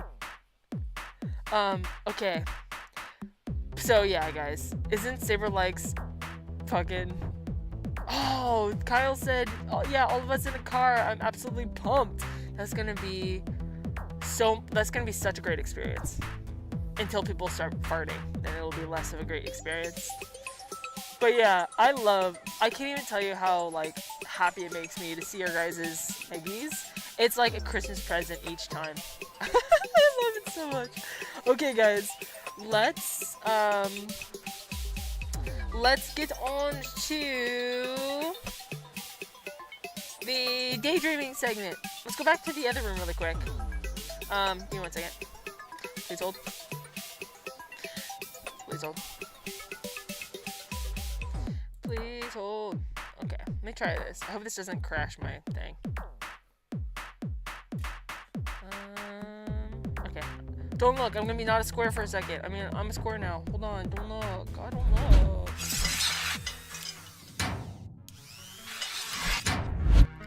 Okay. Now I'm down here. Can you believe it? Hello again. Alright. Let's try to make some semblance of this. Let's try to trudge forward. Almost 2 hours in. Daydream time! Okay. Oh, wait. Daydream time and then brainstorm sesh and then strategizing. Okay, so basically, guys, I'm just trying to get so much done this next month and November and December. I want it all to happen and it can all come true if I'm disciplined enough to make a solid plan, like I was telling Saberlike, that I believe in. Because right now I feel lost. I feel just like I'm flying a plane to nowhere. Vandal says, had y'all on my phone whilst I popped downstairs to do laundry, but Saber, the Eggy design is marvelous. I know, I love it. I love it so much. It was so funny. I laughed so hard. I just was like, what the hell? But I love it because it's so different. And obviously, like I said, I'm thinking about how to 3D model it. Saberlike says, took forever to cut around those eyelashes. Probably half the total time. I don't blame you. Yeah, I look forward to making those eyelashes in 3D and going voosh, voosh, you know? And then, the lips. Just, it's gonna be great. I'm thinking, oh man, see, this is why I wish I could make it in 3D animation form. I could, but it just would take, I would need an actual 3D studio to do it, like a big green screen like I used to have. Maybe I could. Because I would love to get everyone's sound effects. Like, you know how in Legend of Zelda, like, a character will go, huh? Or, stuff like that, instead of actually speaking their dialogue. It would be cool to get everyone's sound on their Eggy being like, wow! Or whatever. Anyway. Okay, what am I doing? What am I doing? What are we doing?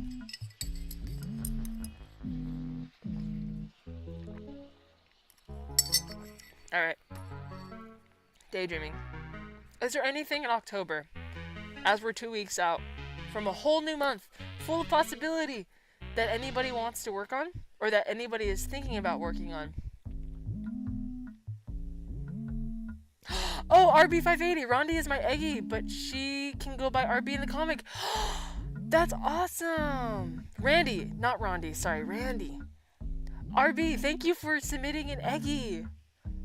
Yay! Okay, cool. Oh, actually, I think it says that on it. RB, right? Oh, duh. Sorry. Okay. Thank you, Eggi. Alright. So yeah, anything in October that anyone is trying to strategize for, plan for, think about. Also, I had a brain blast yesterday. Obviously, I told you guys it's been a goal of mine to make a comic book, and I had to put that a little bit on the back burner because I want to do the video game playthroughs, and I want to open a Patreon, and I want to fucking finish Soft Sides and stuff, the new song and music video. And I realized maybe I should start on a zine first before I go to making an actual, like, my big comic book that I want to make. And I heard on Brittany Broski's podcast yesterday, she said something like, what do you like? Who are you and what do you like? And she was talking about, like, how when we scroll all the time and when our identity is just consuming, like, what other people are doing and seeing what they like and what they're about and what their style is and what their lifestyle is, it's easy for us to really kind of lose the opportunity to recognize ourselves, or to even, a lot of us might ask ourselves, what do I like, and not even know. That was her point. So I thought, oh, that'd be fun to make a comic based off, or a zine, like a short comic off of that concept, like, what do I like? And just, like, do a comic about things I like, you know? Just for myself. So I'm thinking about starting with a small zine project, something I could produce really fast. Yeah. Okay, let me catch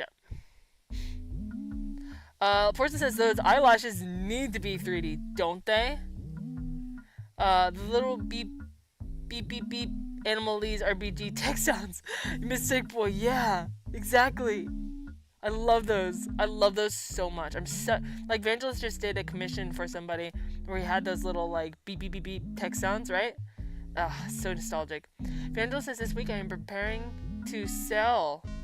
Things to sell at a big toy show over the weekend. That's exciting. Is that hard to do? It would be fun to see a vlog about that, Vangelis. And possibly trying to cram in filming review footage for 1 or 2 things before I sell them. That's a brilliant idea, Vangelis. RRB says, you're absolutely welcome. I've always wanted to have a character in a comic or game. Well, I'm so happy that you're aboard the egg ship, so you'll be immortalized. And Porson's like a sale, you say. But to accomplish these goals, such as making a zine, putting you guys in the egg ship, everything I want to do, I have to get more organized. Because time, you know what's fucking crazy? Ever since I got into my 30s, time, I'm 30 now, but time is flying by like never before. My concept of a minute is just obliterated. A minute is an hour. Like, time, like, the fact that a week feels like a few days now. Like 2 days, 3 days at most. Like, it just flies by. And a month, the fact that a month is only 4 weeks is crazy. Time is flying so radically fast. So, yeah. So I'm trying to strategically plan for everything I need to do. So, let me see.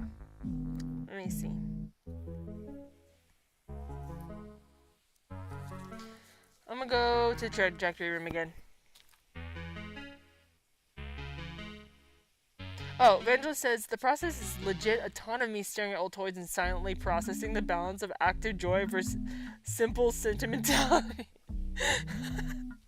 I would love to see a video of you just, like, staring at a toy and have that, like, looming bass, like, that gets louder when something gets intense and weird. You know, guys, I just want to say, I really had a plan today, and I don't know if it's the migraine or being a little sick or just tired or whatever the hell.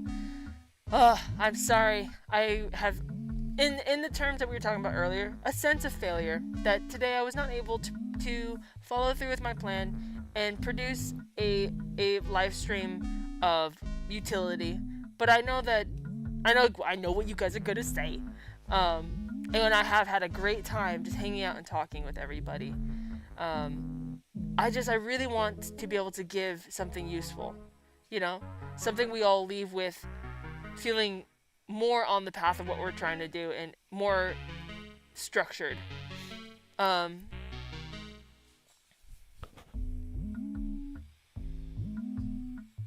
on. Okay. Let me think about what to do now. Because I'm kind of thinking that maybe... I'm not sure I have it in me to do this well. I'm really struggling. Let me think.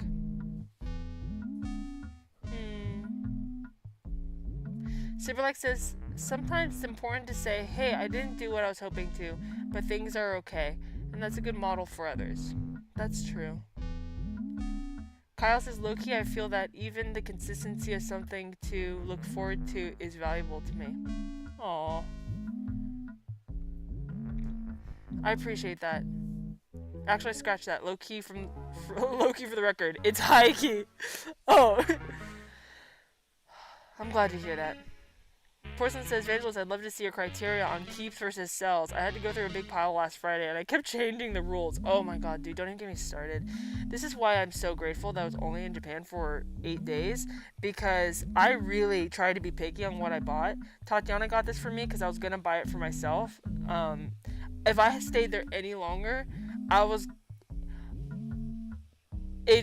just would have collected so much stuff. I love all the cute stuff they have. Squish, squish, squish. Squish, squish. Cyberlike says, if you need to just rest and vibe with us, it's a solid use of time as well. Kyle says, I always tell my friends that there's never an expectation for how my friends should be. It's just nice to be here. Evangelist says the utility was there. We were all legit talking about practical creative ideas while discussing Saber's void ship. I appreciate you guys. Yeah, it's just hard to think. It's really hard to think. And that's part of...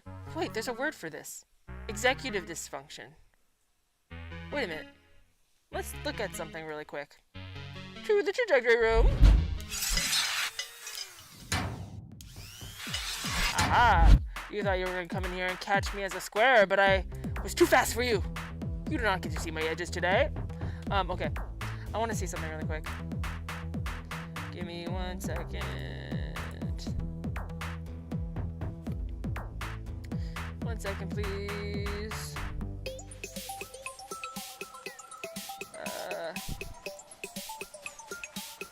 Okay, let's try this. Where am I? What am I doing? Okay.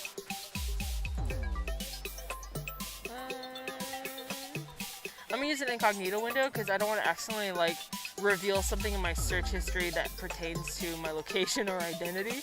So yeah, it's getting better. Okay. Alright guys, let me change chat too because it's looking dork. Chat filter, maybe. Okay, hold on. Okay, hold on. Where am I? Okay.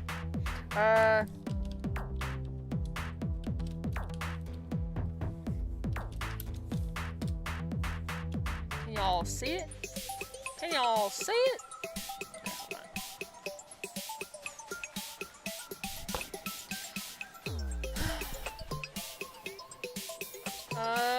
Ash says, I love this sploinky ass music so fucking much. Thank you. It's a song I'm working on called Loosely. I haven't made anything for it other than this, but I want to eventually. I love the sploinky too.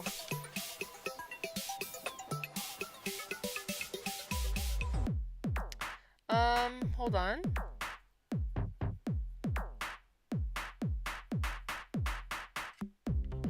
Kyle Smith says if we're thinking about a chill stream, you could put on some music that you're enjoying right now.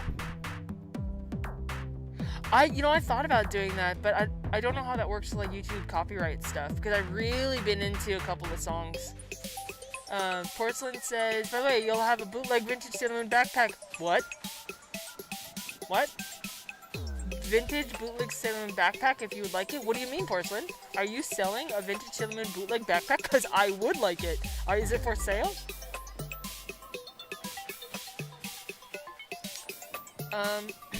Vandal says, for example, I bailed on my childhood He-Man stuff last toy show because I realized I don't actually feel joy from them.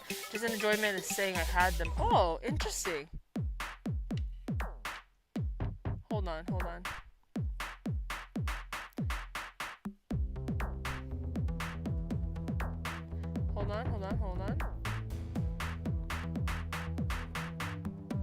Oh.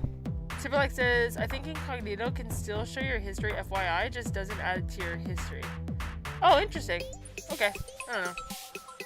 Hopefully it won't be like I looked up some restaurant nearby or something. Drendula says, new stuff. Hi. Wait, hold on. Oh, Superlike says loosely or loose leaf. Oh, loosely, like loosely attached, like loosely. Loosely. Not leaf.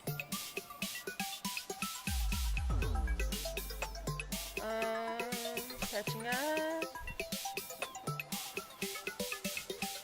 Okay. Let me see if there's any remedy for this executive dysfunction. Executive dysfunction is when you have problems with your executive function skills. It might be hard for you to plan, organize, strategize, pay attention to details, and manage your time. Executive dysfunction disorder isn't just being forgetful or organized occasionally. I think, not to self-diagnose, but I think I might have something with this because I just can't think through things. It's really difficult. What I want to know is how to work through executive dysfunction. Here's some things that you can try to work through executive dysfunction. Break down tasks. Break down larger tasks into smaller, more manageable chunks. Okay, the Dream Supreme way. All right. For example, if you need to clean your house, break it down into specific tasks like sweeping, mopping, taking out trash, cleaning the toilets. Take breaks. Schedule breaks into your day to help you feel refreshed and more productive. Get enough sleep. High quality sleep can enhance your focus and productivity. Use digital calendars. Keep daily to-do lists. Oh my god. Use visual aids. Use tools like checklists and templates to help you get organized. Limit choices. Make it easier by limiting choices, for example, choose between 2 meals. Okay. Set timers. Timers are a great tool. Reduce distractions. If you're prone to distraction, move to a quiet place or use headphones or earplugs to block out noise. Don't beat yourself up. Setbacks are inevitable, so handle them resiliently. Bro. I swear I didn't look this up before, but this is so much of what we do. Consider therapy or medication. Treatment for executive dysfunction may include therapy or medication depending on your symptoms and what causes your problems. Consider occupational therapy. Occupational therapy can help you achieve your maximum function and independence in daily activities. Okay. That just gave me a little bit of chutzpah to try to organize. Okay, because I want to feel organized. Where am I in time and space? Where are you in time and space? Today is what? The 18th. It's maybe this is on point with the whole purpose of this particular live stream, because trying to make a plan and make big dreams happen, I might have to recycle this thumbnail, honestly, because I do want to, what's it called? I'm sorry, I'm kind of nauseous, I'm very tired. The point of the thumbnail that I made is something that I really need to and want to do. And I do not feel like I've done that, nor do I think I'll be able to in this live stream. So, I might recycle that thumbnail, just don't be surprised. So it's the 18th.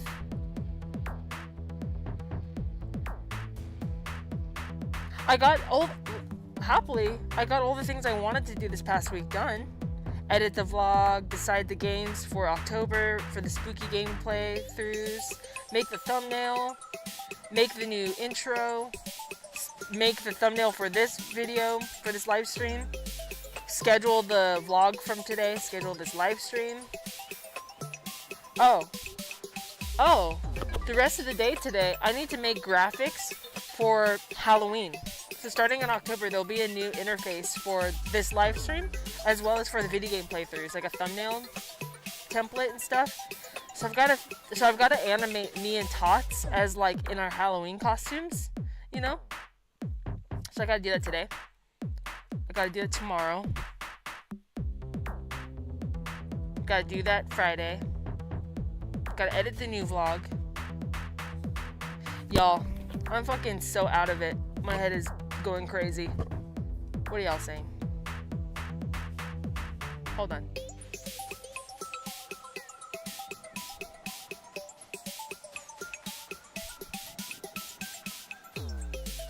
Forsen says I can just gift it your way. Let me know. What? Really? Dude, well, we should have at least a trade-off or something. Wait, Porcelain, do you like vintage Barbie dolls? Do you like, Wizard of Oz? I might have a vintage Barbie doll for you. We can exchange. Ash says I'm heavily attached to loosely. I'm glad to hear it. Sarah says, y'all want to know a secret? I think Yolkness lives on Earth. You said he wouldn't tell my secret, Sarah. How dare you tell them? Only temporarily, I'll have you know. The egg ship is just being repaired right now, which is true.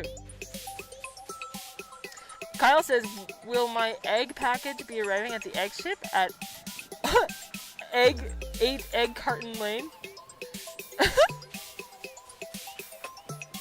Evangelist mocks us for being Earthlings.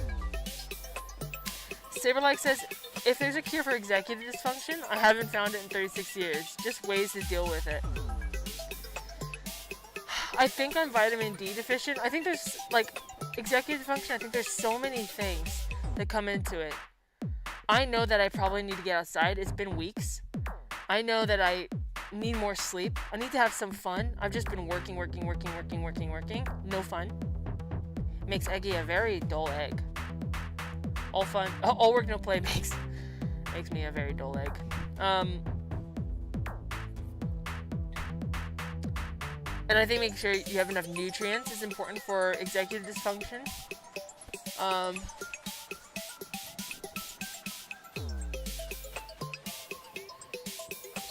Porcelain says, Superlike, I think you just created a hologram room that looks like Earth so we can feel comfy. This is true. Thank you for noticing. I am in, yes, the NPC realm right now. The suburban NPC realm. Shit, fuck. Hold on, where am I? Vandal says, y'all can't prove I live on Earth. You can only prove I visit and shop here. Vandal says, recycling a thumbnail is within your legal right. I've checked with the criminal code. Thank you. Kyle says, just add like a lens flare to it. Boom, new. Ash says, what are you gonna be for Halloween? A deviled egg? Ooh. Actually, I was thinking about being a cow. I love cows. I'm kind of an egg, 365 days out of the year, so... but for the thumbnail... for the graphics I want to make, I will show you. I want to do... I drew it. Hold on. I want to make a thumbnail. I'm going to probably dress up my little 3D character as a witch. Classic, you know, Kiki Delivery Service style, but have like stars on the witch's outfit. And then have the Eggi, you, sitting in my lap on a broom. Give me 1 second. I will show you. Please hold. Where did I draw it? Where did I do it? Ah, yes. I'm probably gonna make something like this. See, it's like me and you on a broom. Tots wants her costume to be a little alien. So I'll probably make her in like a little UFO ship next to me with little alien baubles. And I need to make YouTube graphics that look like this for the overlay for the Dream Supreme for October. Yeah. Got lots to think about. Lots to do, lots to think about. Fortunately, I work tomorrow morning. Or I should say fortunately. Like says basically all my messages now start with "Sorry I never replied to you 2 months ago. My executive dysfunction has going haywire." Oh, for real. Barkwater says just listening to you say all that sounds like a lot to do. Yeah, I know it's not even half of it. This is what's difficult. So let me tell you guys. So right now, before October, what I'm trying to prepare is all the graphics and at least film one of the playthrough chunks with Tots so I can edit it. So starting October 1st, I have already edited video game playthrough content to post on YouTube. But that also means, so I need to edit all that. I need to record it. I need to figure out how to run these video games and how Tatiana and I are going to play them from afar. But I also need to create the animations, the thumbnails, the overlays, all the back end stuff. And then starting in October, for my dream supreme, my goal is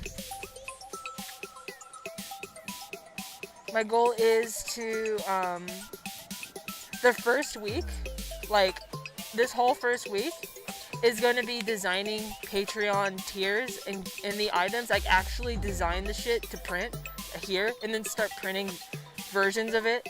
Or if I have to use like a third party to print, then do that. Some things I need to design, and then the second, third, and fourth week of October is going to be actually producing these items, like getting them manufactured or making them myself, and then also building all the 3D graphics for the Patreon, like, you know, the banner, the photo, the description, everything there, and also filming and editing like a promotional video talking about Patreon, so I can post it on YouTube and Instagram, while also continuing to film and edit the video game playthroughs, while also continuing to plan and execute these live streams every week. These live streams take 2 to 3 days of preparation before the actual live stream day a week. So between working and stuff, and then because I'm trying to launch Patreon in November, so all of October needs to be everything I need to do to actually launch Patreon has to be done this month. What else? Yeah. This is the executive dysfunction part. If I really want to be successful in the things I really want to do, such as like make a comic book or make merch items like the notepad or open my art shop or all this stuff, I have to plan these. And if I want to be in season, like, make Halloween themed things, make Christmas themed things, you have to start preparing these things 2 to 3 months or 1 to 2 months at least in advance before the time you're going to be posting them and selling them. So that's where my executive function gets kind of crazy. It's like all these overlapping to-dos and timelines. Like the thought of doing something now to prepare for a whole month to release the next month confuses me. I'm so confused. But that's why making a plan that I can believe in, is important. Where I get lost though is I have a hard time reading. So I'll make these plans and I'll write everything down. But then it instantly turns into gobbledygook when I'm looking at it. Even if it's typed language, my brain loses association with things I'm looking at. So I'm like, this just scribbles to me. I don't even know what any of this means. Anyway, let me catch up. Hold on.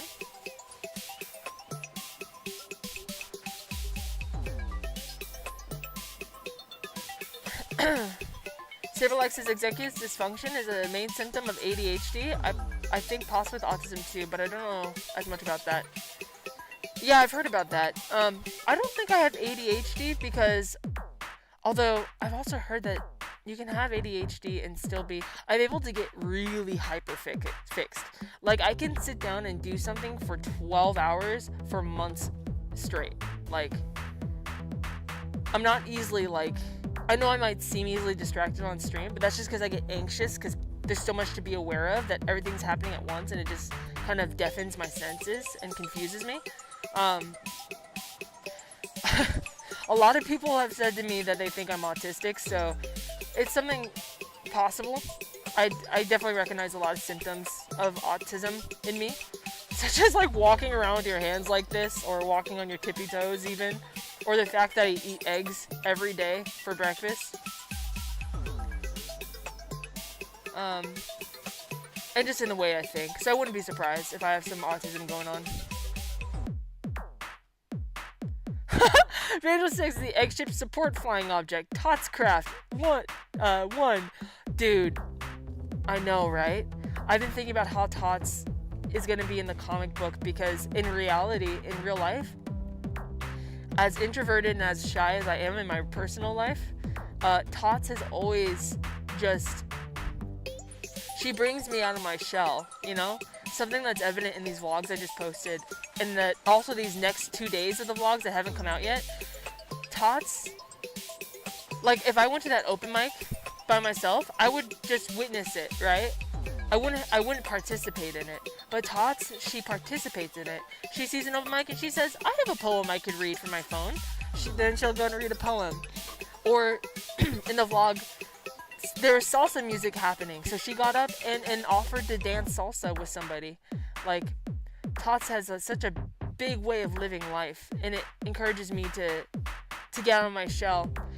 And she's always willing to get into my shyness. Like, she meets me where I'm at, you know? And she's never been bored. So she says she's never been bored or weirded out with my way of being. So, I see her as somebody that does have her own little spaceship that comes to visit me in mine when I'm like being a hermit and haven't seen the sun. And then she can bring like a little sun in a jar to get me some vitamin D or something, and pours it into a teacup and like gives it to me.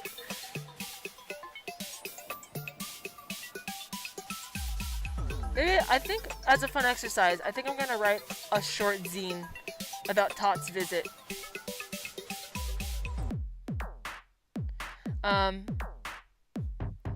Forrest and Piggy says, so much work with dizzy eyes. Yeah, I know. And the thing is, this is the tough part too, is before, when I first started vlogging like 2 years ago, before my illness really took over, I could wake up at 5 in the morning, have a big pot of coffee and just sip on that coffee all day long and not stop work and just get things done so fast. And I was able to think things. No, I always had like executive function issues, but I had the energy to power through. And now I'm so fatigued at the start, like at the jump. It's hard for me to contend that work that I could do before, I'm not able to. So yeah, it does seem like a lot of work, but I'm gonna try my best. Because I can't stand to put any of my dreams down. I hate it. I gotta do them all. Kyle says, one thing I found with my executive dysfunction is that momentum is everything. Oh, interesting. How so, Kyle? Barkwater says, best of luck with all that. If you need some spare hands with a comic ink, or comic, let me know. It's the only thing I'm good enough to assist with. Oh, thank you, Barkwater. I really appreciate that offer. Thank you. I'll keep that in mind. Silverlake says body doubling is fantastic for executive dysfunction. So much easier to make yourself work if there's someone else there working too, even just online. Oh, do you think that's why people do maker streams and stuff? Interesting.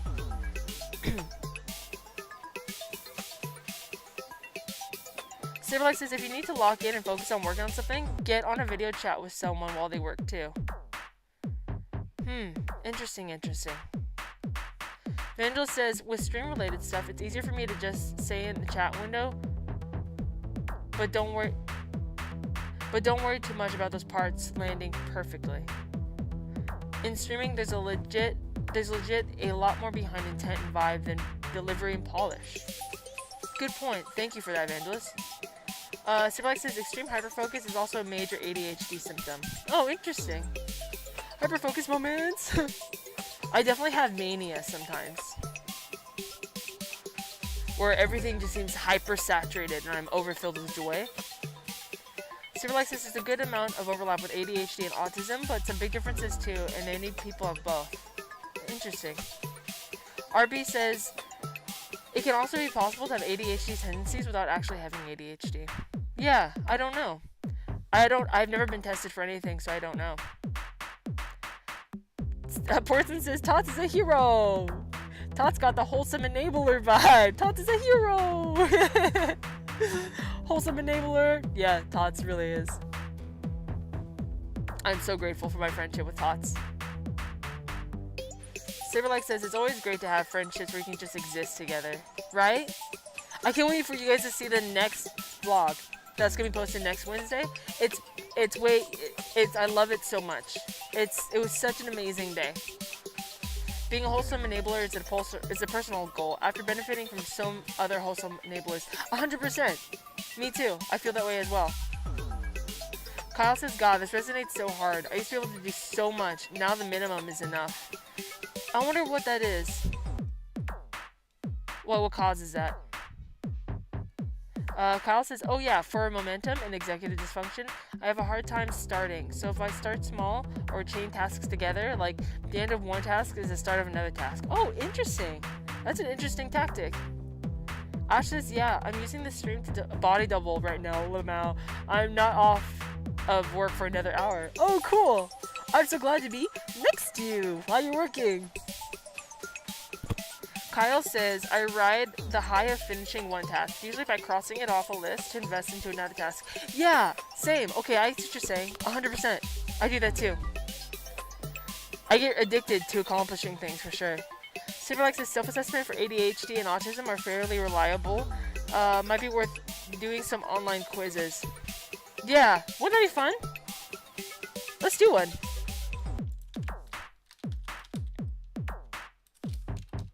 I wonder what's a reliable one. Clinical partner, psych test, do I have autism?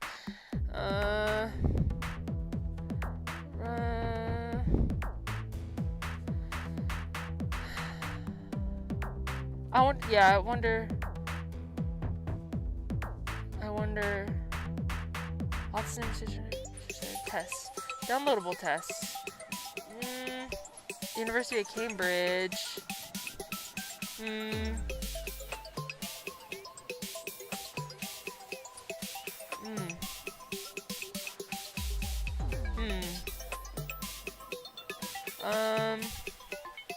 There's so many tests, I don't know.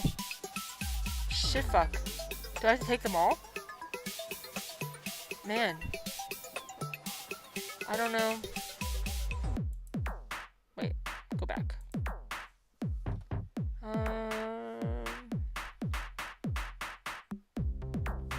Clinical partners, UK, Psych Central quizzes, autism tests, autism speaks.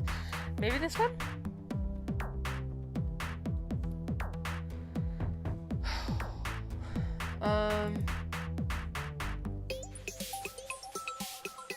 Toddlers. I am over 60 months, can confirm. 16 plus years. Probably this one. Yeah. Okay. Let's try this. Are you guys down for this? Should we try the autism test? Let me catch up real quick. A lot of AFAB people don't get, Ash says, also a lot of AFAB, I don't know what AFAB people is, don't get an ADHD autism diagnosis until later in life because they're really good at masking. I am exceptionally good at masking. If there's definitely a concerted effort of a false self when I'm around anybody, and it makes it extremely exhausting. It's one of the reasons that I prefer to be alone all the time. 100%. Which isn't it ironic that I feel most myself truly without filter when I'm actually wearing a mask? Isn't that weird? I think RADS is the best. Oh shit. I think I remember that a recent study said it was reliable. Please hold while I validate this. It is a reliable instrument with a sensitivity of 97% and a specificity of 100%. A score of 65 or higher on the RADS is consistent with the diagnosis. Oh, wow, okay. Oh, assigned female at birth is AFAB. Yes, I've heard that as well. Yes. Oh shit. Saberlike says, FYI, Autism Speaks is not a great group. They talk about trying to cure autism. What the fuck? Are you sure? What the hell? Okay, let's go find RADS. RADS are, if I can remember that. Let's see. RADS are tests. Thank you guys.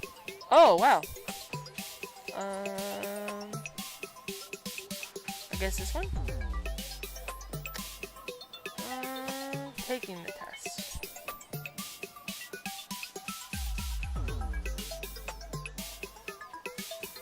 The test assesses developmental symptoms correlating with the 3 DSM-5 diagnostic categories: language, social relatedness, and sensory monitor, as well as the 4 subscale circumscribed interests. It consists of 80 statements and gives you 4 choices for each statement. True now and when I was young. True now only. True only when I was... Okay. Never true. I do want to take it. If you say it takes test, okay. How do? Okay.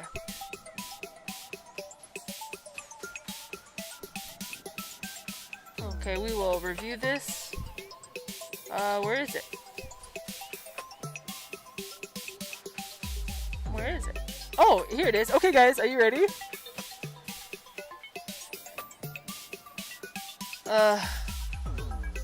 Barkwater says, oh wow, feeling like yourself behind a veil is totally not relatable. I could imagine. Wait, what do you mean? You haven't felt that way before? Is that what you mean, Barkwater? Evangelist says, oh yeah, Speaks is bad news. I've been informed by several friends with autism. Oh shit, good to know. Silverlake says, from what I understand, Autism Speaks is like a parent of autistic kids who don't like that and want to change the kids instead of learning how to help them deal. We'll look into that after this test. Yep, awful group. I hope their socks are always wet. Yeah, curse him. Okay. Let me see here. Let's do this thing, guys.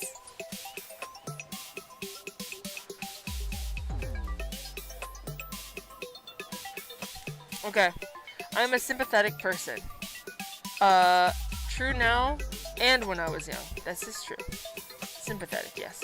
I often use words and phrases from movies and television in conversations.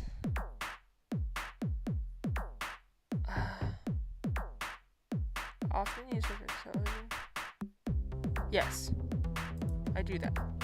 I am often surprised when others tell me I have been rude.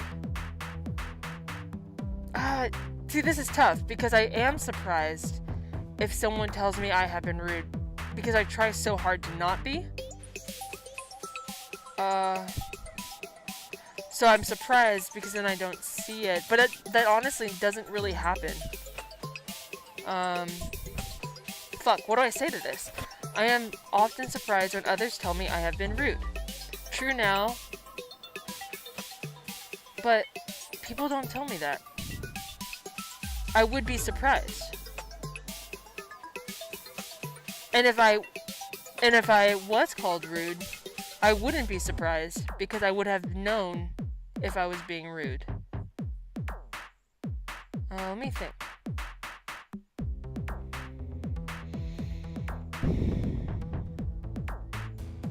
Has anyone told me I was rude? Fuck, I can't think through this question. Never true? What does that mean? I am never surprised when others tell me. Fuck, guys, I don't know how to answer that. I don't understand the question. Oh, what happened? Kyle says at Ash, and that their Uncrustables are molten when they microwave them. Barkwater says it was sarcasm because I'm a math practitioner. Oh, that's right. Sorry, Barky. That's right. Right. Vandalist says, when I shout at someone, go step in a puddle, ya Goomba. Fucking tell him. Kyle says, I love Evangelists. Portsmouth says, 1 yes, 2 yes, 3 yes, unless I've been meaning to be rude. Exactly. Ash says, why are you microwaving your Uncrustables? Eat them frozen, you monster. Saberlike says, I think it's like, are you sometimes come across as rude without meaning it? If you try really hard not to be rude, that could be a sign that you're compensating to avoid that. Frozen is the best, says Porcelain. Kyle says I like them frozen too. I'm associating them with monsters. Okay, Phew, I am sorry.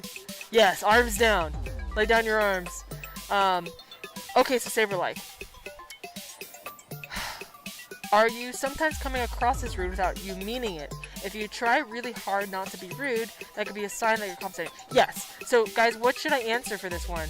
Because I try really hard not to be rude, and I'm successful in that to the extent that at least nobody tells me that I'm rude. And if someone did tell me I was being rude, I would either be surprised because I'd genuinely be like, oh my god, I would not try to be rude, or if they're telling me I'm being rude, it's because I was intentionally trying to be rude, and so I would be aware of it. So I don't know what to say. Vandalist is currently backing out of the room with my fresh steamed bowl of Uncrustables. Saberlike says, or maybe if someone says you were rude, is that surprising to you? Or maybe if someone says that you're rude, is that surprising to you? When it happens, is it happening without you meaning to or intending to be rude? No, exactly. It would only happen if I was intending on being rude, because I'm very much a people pleaser. Or I have always been. Okay. I'm often surprised when others tell me I have been rude. True now and when I was young. True only now. True only when I was younger than 16. Never true. I guess never true. Yes, never true, right?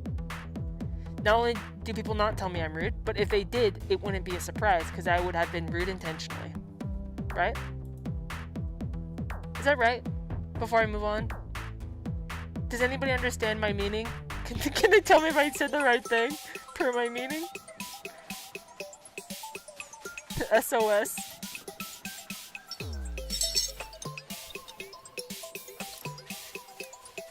Language is not my native language, I apologize. Oh, never true. Our YOLKNESS is big polite. I'm big polite until particular lines get crossed. Superlife says, I think the question is trying to get the lack of social awareness, like you're accidentally overstepping social boundaries. Right. This question is a little vague to me. I think D makes sense unless you like constantly encounter people telling you you're rude. That confuses you. I agree with that. Right.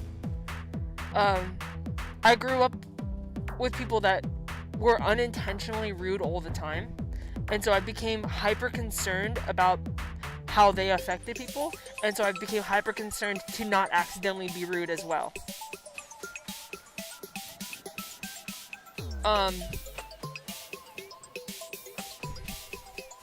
Okay.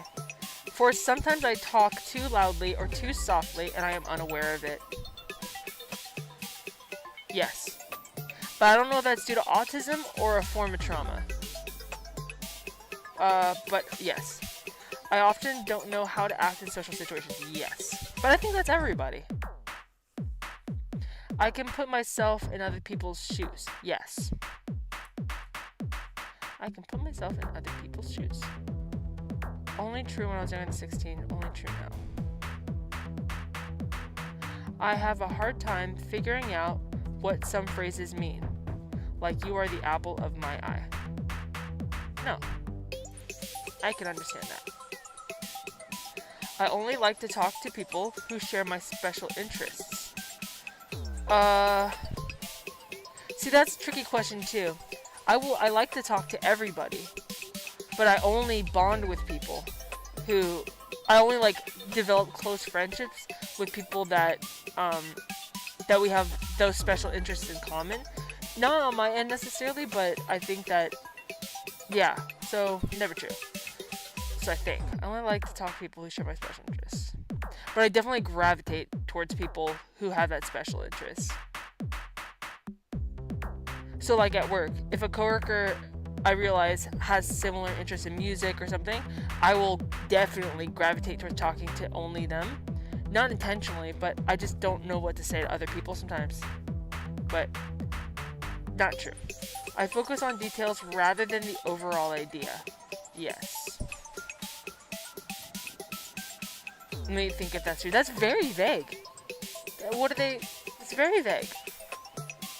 Okay, let me see what you guys are saying.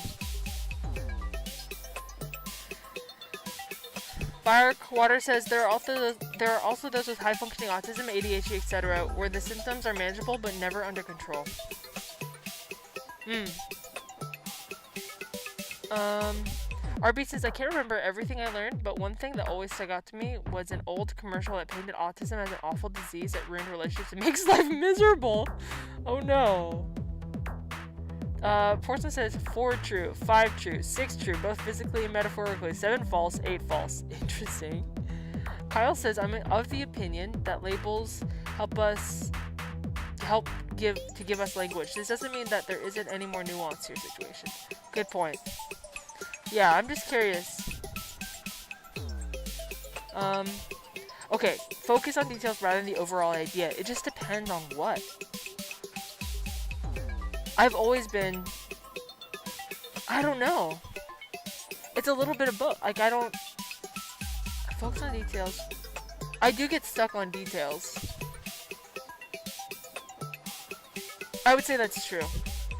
More than focus on the overall idea.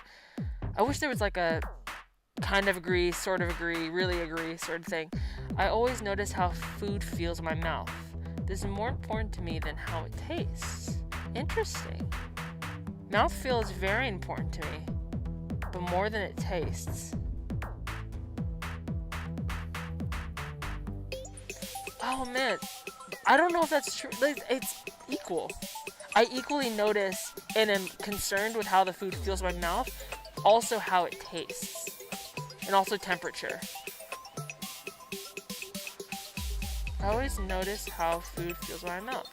See, half of that is correct. I do always notice how food feels in my mouth. This is more important to me than how it tastes. That part is not true. I think how it tastes matters more. But I'm very texture sensitive, like, with food, with things in general. I miss my best friends or family when we were apart for a long time. Yeah, but isn't that true? You know, actually, no. That isn't true. Only true now. It really is only true now. Sometimes I offend others by saying what I'm thinking, even if I do not mean to. That can be true. I only like to think and talk about a few things that interest me. This is true. Well, no. Because, no, it is my favorite thing to talk about. But no, I like to hear what other people have to say. So no, not true.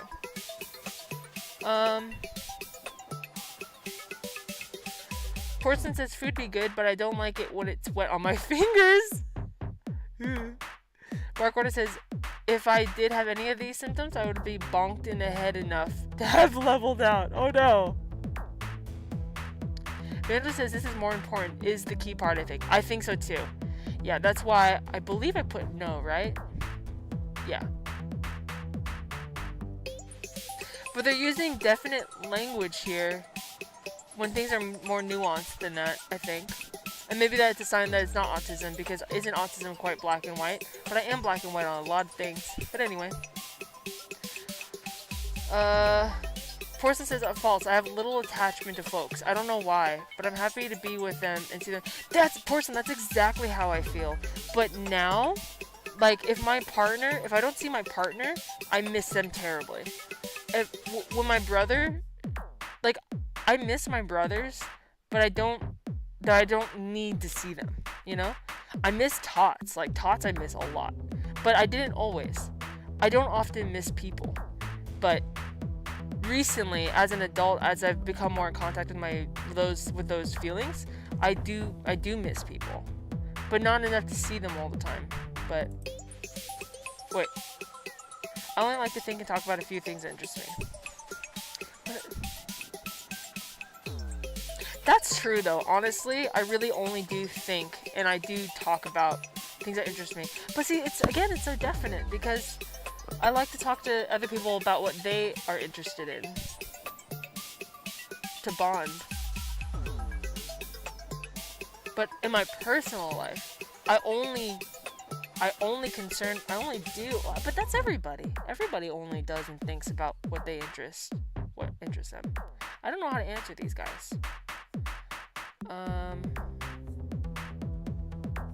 I'd rather go out. No, wait. Just my best friend's family were apart for a long time. Okay. I only like to think about a few things that interest me. Especially true when I was younger. Yeah. True only when I was younger than 16. No. True only no. True no when I was young. It's hard to know, because I will talk to other people about whatever the hell as a people-pleasing effort, but I don't know if it's because it... No, that's not true. I'd rather go out to eat in a restaurant by myself than... Yeah, that's actually true. I'd rather go out to eat in a restaurant by myself than with someone I know. That is true. I cannot imagine what it would be like to be someone else. I cannot imagine what it would be like to be someone else. That is not true. I can imagine. I have been told that I am clumsy or uncoordinated. 100% true. Others consider me odd or different. 100% true. I understand when friends need to be comforted.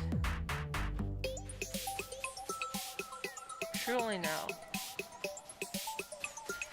I am very sensitive to the way my clothes feel when I touch them. Very true.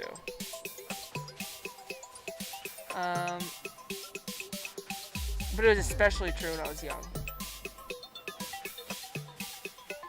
Like, I'll put on some outfits that are not comfy now for the aesthetic, but let me see, what are you guys saying?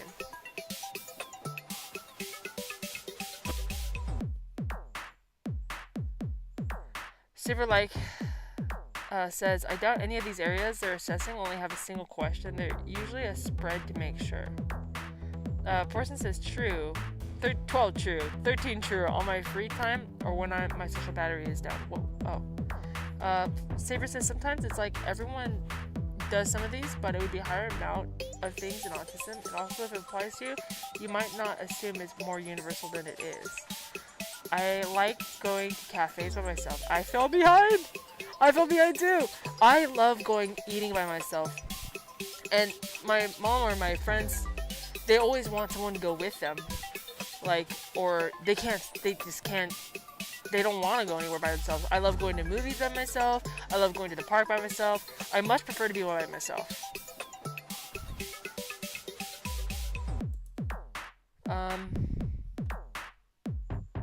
I like to copy the way certain people speak and act. Yes, I hate to say I do that.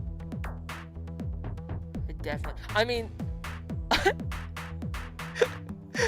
how many of you thought I was from Long Island?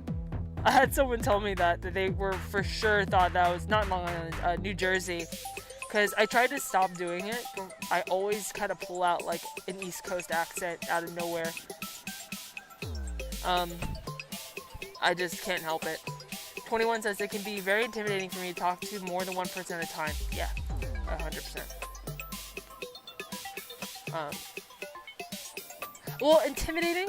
Actually, it's more intimidating for me to talk one-on-one. In a group,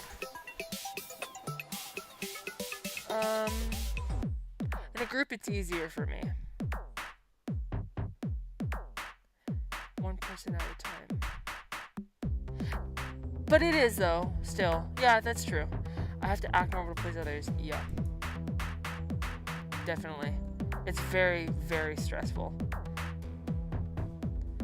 Meeting new people is usually very easy for me. That's easy for me, though. Meeting people. Meeting people is usually very easy. I get highly confused when someone interrupts me when I'm talking about something. I get highly confused when someone interrupts me when I'm talking about something I'm very interested in. Confused?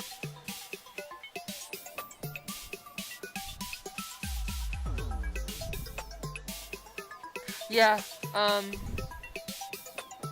I do feel that, but it's not like a huge deal.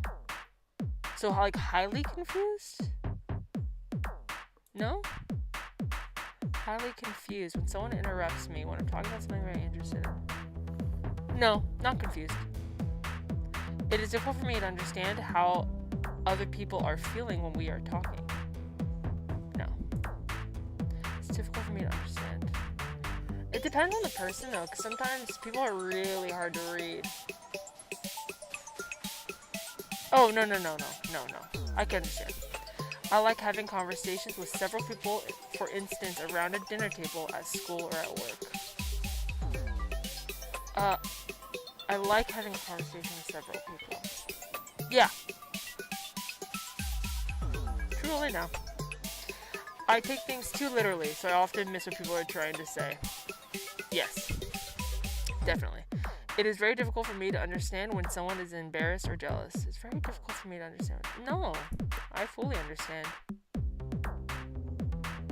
Some ordinary textures that do not bother others feel very offensive when they touch my skin. Fuck you, wool. I hate wool. I get extremely upset when the way I like to do things is suddenly changed. Oh, this more than anything. This more than anything. I have never wanted or needed to have what other people call an intimate relationship. Nope, not true. I've always gravitated towards intimate relationships. It is difficult for me to start and drop a conversation. I need to keep going until I am finished.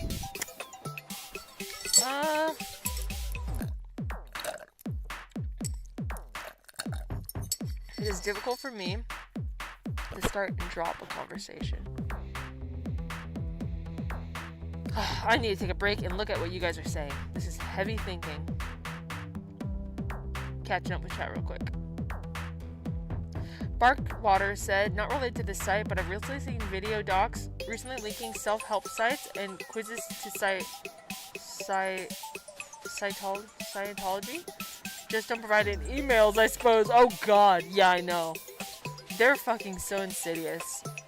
Person's going to the movies all by myself this Saturday. Let's go! What are you gonna see? How exciting! I love that for you, dude. Sarah says, I love doing stuff with people, but I'm totally fine with going on my own too. Your East Coast accent never felt huge to me, more like something you throw in from time to time.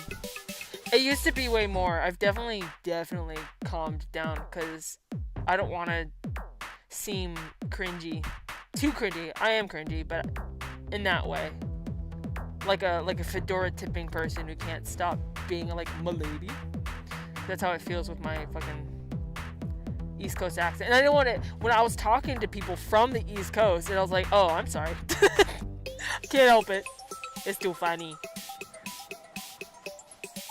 In a group, you get a break because you're not on the spotlight all the time. That's exactly how it feels, Porcelain. And then one-on-one, I feel immense pressure to mobilize all my conversational skills to find something to say and keep it going, and it's very stressful.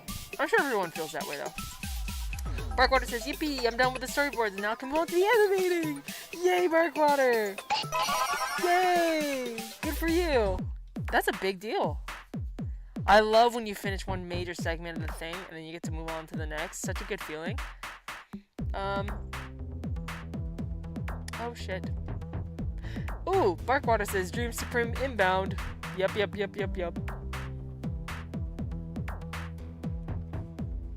Kyle says, this is based solely anecdotally from my best friend who is autistic.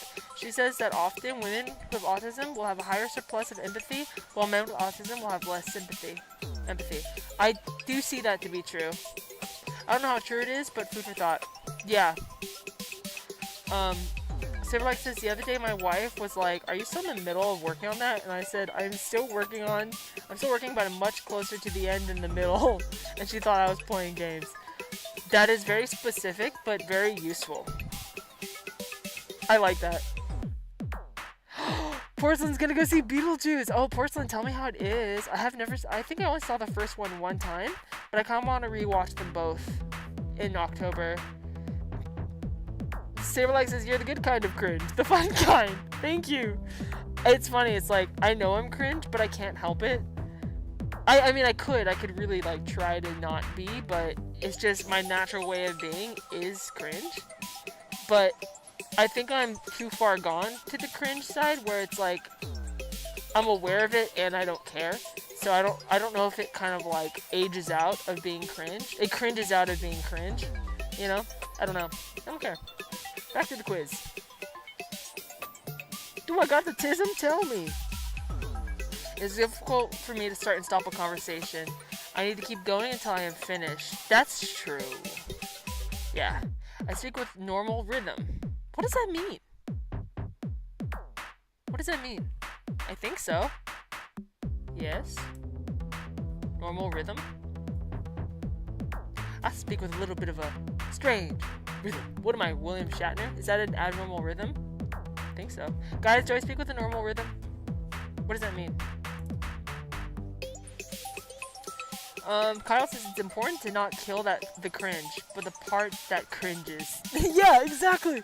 Wow, so wise. I need a gong sound for when something wise is said. That's so wise, Kyle. Evangelist says, porcelain, that reminds me to go get a ticket for Transformers 1 tomorrow afternoon. Yeah. How exciting. Silverlight says, it's a kind of cringe where you own it and end up looking cool and confident for not caring what others people find you cringe. If other people find cringe. Huh. There you go. There you go. Let's go. Evangelist and Silverlight say, I believe you speak with a normal rhythm. Thank you. Thank you. Good to know. No syncopated speaking here. Yeah, I think I speak with a normal rhythm. True.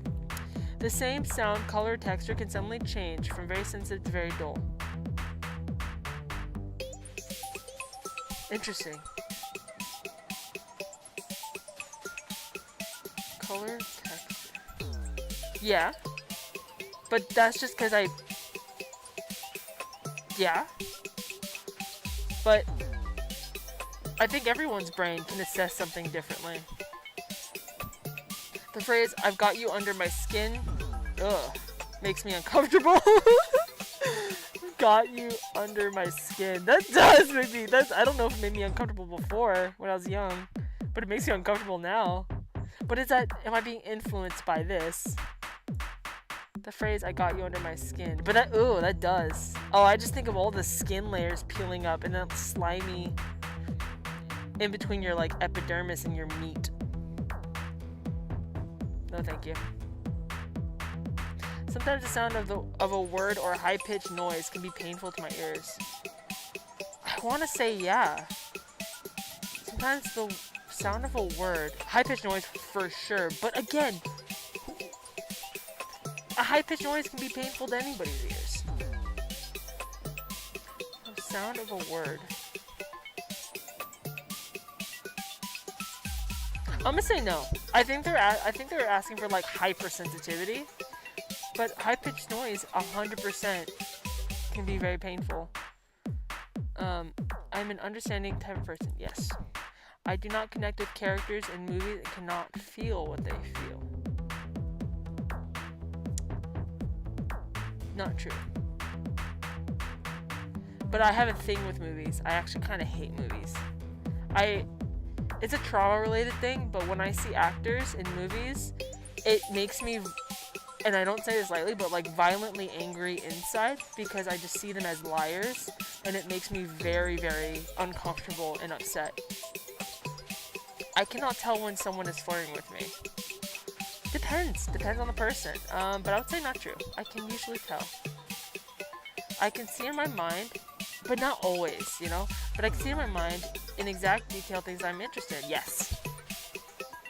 I keep lists of things that interest me, even when there's no practical use. For example, sports statistics, train schedules, calendar dates, historical facts, and dates. I used to when I was young, of Sailor Moon stuff. I would write down this happened to Sailor Moon, and then she was at this age, this would happen, at this age, this would happen. But I don't do that now.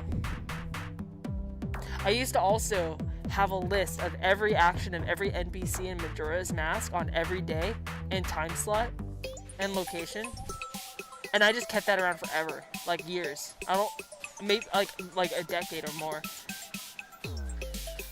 But yeah, when I was younger, when I feel overwhelmed by my senses, I have to. Yes, I like to talk things over with my friends. Now I do. I cannot tell if someone is interested or bored. Yes. It can be very hard to read someone's face, hands, body movements when they are talking. No. The same thing, colors or temperatures can feel different to me at different times. Yeah. Totally. Wait.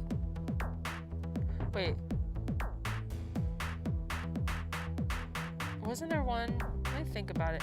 The same sound, color, or texture. I don't understand this question very much. The same sound, color, texture can suddenly change from very sensitive to very dull.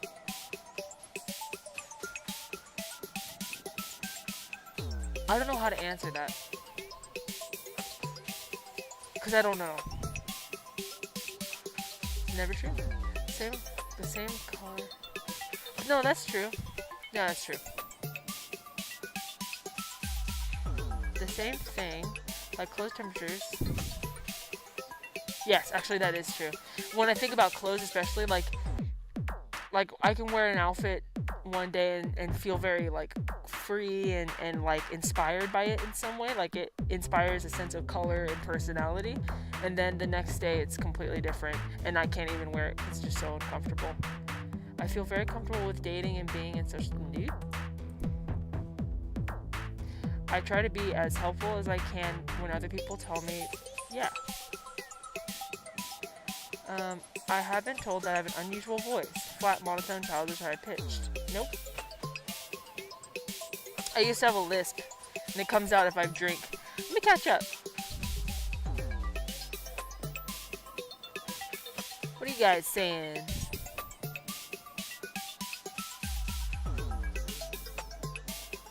Oh, person says, I'm all done with work. I'm headed to Dollar Tree. Yay! Exciting. What are you going to do there? Saberlex says, autism can affect speech development, and some people with it have really unnatural forced flow. Oh! Got you. Yeah, no, I don't have that. I feel like I speak normal. I got that normal speech. Yes, it does, and it always makes me uncomfortable. Oh, Ash, like peeling aloe. Exactly. I've seen too many de-skinning videos. I watch a lot of like medical videos, like horrible accident videos and stuff with corpses sometimes. And so like the way skin can just come off, just deglove, is awful.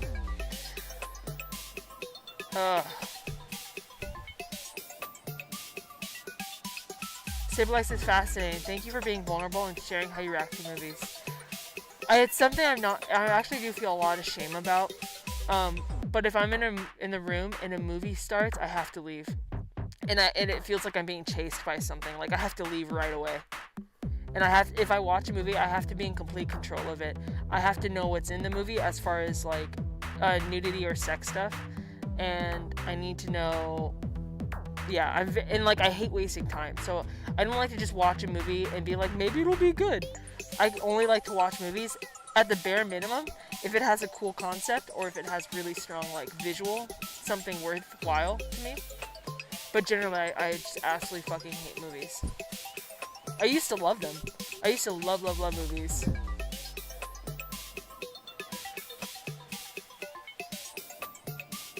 Oh wow, Kyle says, for the question number 40, I can see in my mind the exact detailed things that I am interested in. Fun fact, I see nothing in my mold noggin. Just black. Are you serious, Kyle? I've heard of that. That's so interesting. There's a name for that. I'm sure you know of it. Wow, that's so interesting. I have a weird disconnect with reality, how much I only see what's in my mind. It's actually kind of concerning and scary to me, and I have to really try to focus when driving. Because, like, for example, this morning, when I was making breakfast, I was thinking of music in my head, and I was seeing the music notes, and I was just really enjoying the thought of the music, but it took over my, like, optical, like, I was seeing the music. I was seeing things. I wasn't seeing the kitchen at all. And my partner walked into the kitchen and I turned to go see them.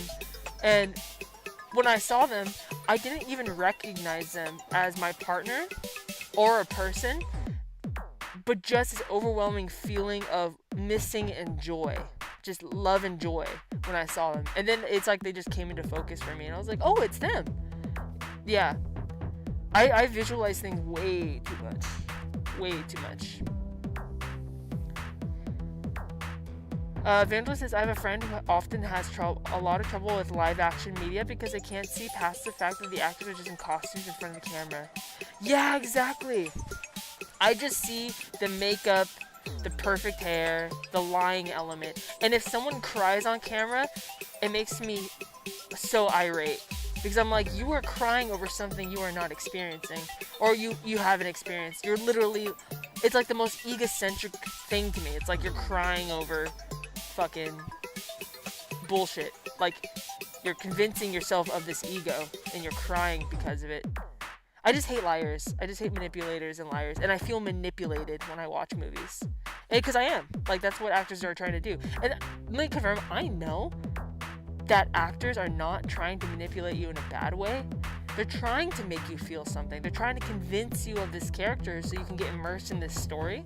And for so many people, so many people come home after a long, stressful day, and the ability to get absorbed into a movie takes the stress away from their heart for a while. And I think that's beautiful. For me, I just can't get over the anger. I saw Majora's Mask reference, so I have to scroll back to see what that was. Saberlike says that Majora's Mask NPC action list is just common sense. Thank you! Right? You just need to know. You just need to know. Kyle says, isn't the NPC action list the Bomber's Notebook? The Bomber's Notebook was not in the original Majora's Mask. It was only in the 3DS version. The original Majora's Mask, you just had to fucking observe and figure it out.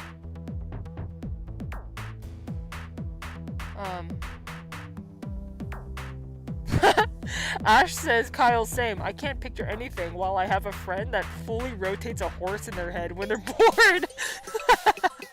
That's amazing. That's amazing. I love that.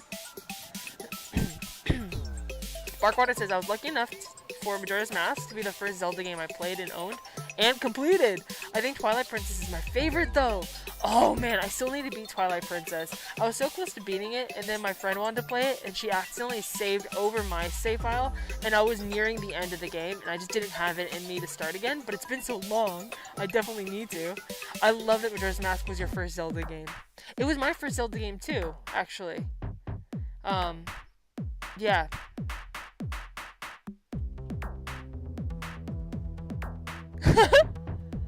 Kyle said to Ash, we out here without rotating horse premium.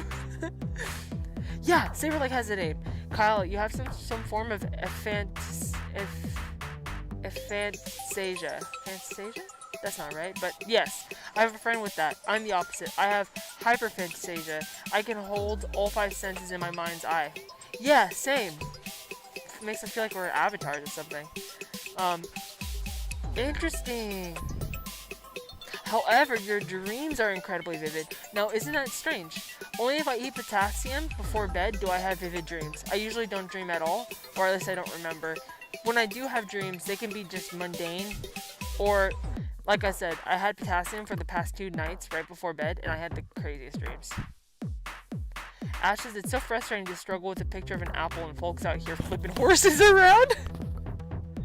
I wish I could flip a horse around, says Kyle. Ash said they sent a GIF of what it looks like and it pissed me off so bad. You just need to update your brain drivers. That's it. Just a little OS update. Kyle says sometimes I'll get a flashes of vision, but almost like when you pass someone leaving the bus and you're getting on. Like you get a single blurry frame. Wow, that's so interesting. Whoa, however, if I get super stoned, I can picture too many things. That's so interesting. So I wonder if it's just a trauma thing for you guys to not visualize.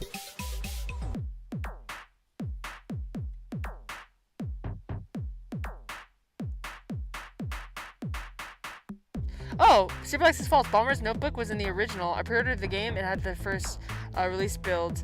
I haven't played any Zelda games with that. There was a notebook, but it wasn't responsible for tracking the NPC movements. Right? It was for like unlocking the password, right? Am I crazy? Was the bomber? One second. That's so interesting.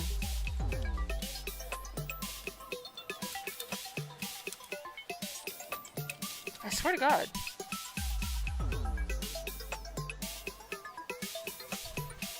Hold on. I swear to God it wasn't. 3DS. Oh, okay, so there was an original. Hold on. Okay, the original Bomber's Notebook could only hold 20 entries. The Majora's Mask 3D notebook records everything. Okay, yeah. So the original Bomber's Notebook did not carry the NPC locations, right? Yeah, it just helps you keep track of side quests you've already completed.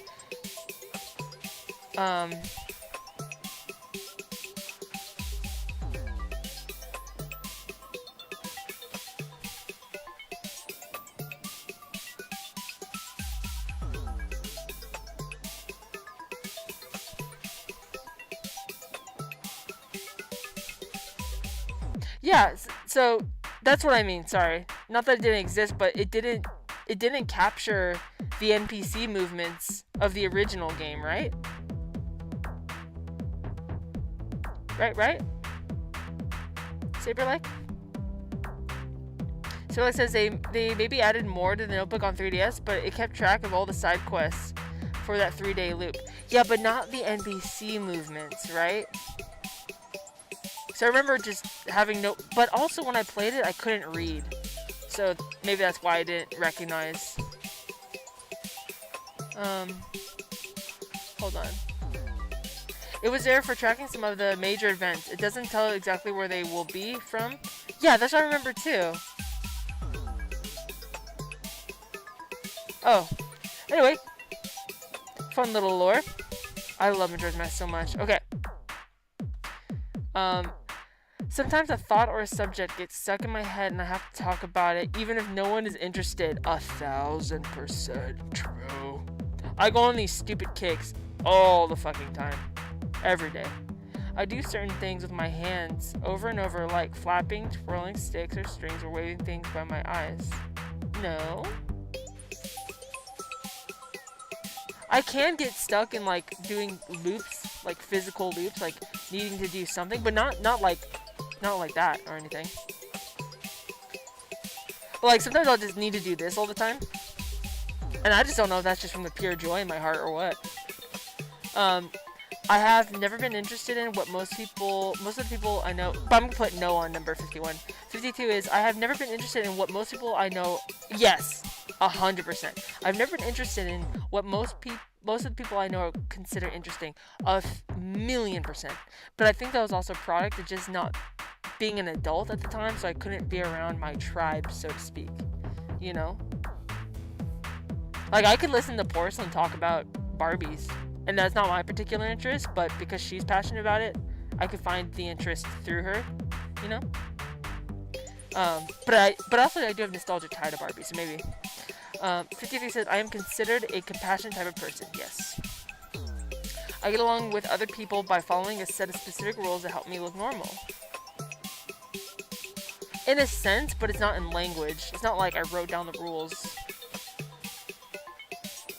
Yeah, though. I really do have to get mechanical with it. Like, you should text your friend. It's been a month. You need to say hello. You need to do this. Not because I feel like I need to, but just because I understand that I need to. It is very difficult for me to work and function in groups, yes. When I'm talking to someone, it is hard to change the subject. When talking to someone, even if the person does so, no.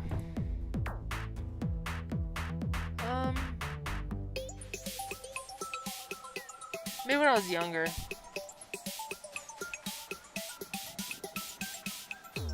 No. When I was little, yeah. But no. Sometimes I have to cover my ears to block out painful noises. Yeah. Only when it's like particular frequencies, like vacuum cleaners. Not necessarily so much. Or, you know what really gets me? Football games. When I was little, I would throw tantrums. Not really, but I would just get so mad and like internally and like throw a fit, but not in the typical sense of a fit. But they would know I was upset, I guess. I would yell at them, be like, can you turn down the TV? Because every Sunday, in the sports season, they would play football my family would play football on the TV, and anytime, or basketball, and anytime someone scored something, they would just scream, and it just hurt. It scared me so bad. I hated it. I can chat and make small talk with people. This is very difficult for me. But only true now. I can't always do it, but I can mostly do it. Sometimes things that should feel painful are not. For instance, when I hurt myself or burn my hand on the stove. Yeah. Sometimes that feel painful. Oh wait, sometimes things that should feel painful. Oh yeah. I like burning my hand on the stove. Well, if it's a sudden thing, it hurts obviously. But I could, like, when you put your hand on like an open flame or something, or you have a needle, it's slow. When it's slower, I can process the pain differently. I'm actually really good with pain, so yeah. When talking to someone, I have a hard time telling when it's my turn to talk. Yeah. Can be, yes. I'm considered a loner by the, yep. I usually speak in a normal tone. Yep. I speak in a normal tone. Right? Oh, you know what's actually kind of weird, guys? When I'm around my mom or a partner, when I'm around or my coworkers at work, I get a higher tone. I kind of talk like a little bit like, I infantize myself a little bit. Not intentionally, just by habit. But I think it's more of a trauma thing than anything. When I'm by myself, talking through, talking to a customer or a client, talking to you, because I'm at home, or talking in like the vlogs, I talk my normal self like this. But people will often say that I have a more frantic, higher frequency voice, which is not true. This is my normal voice. Weird, huh? Let me see. What y'all saying?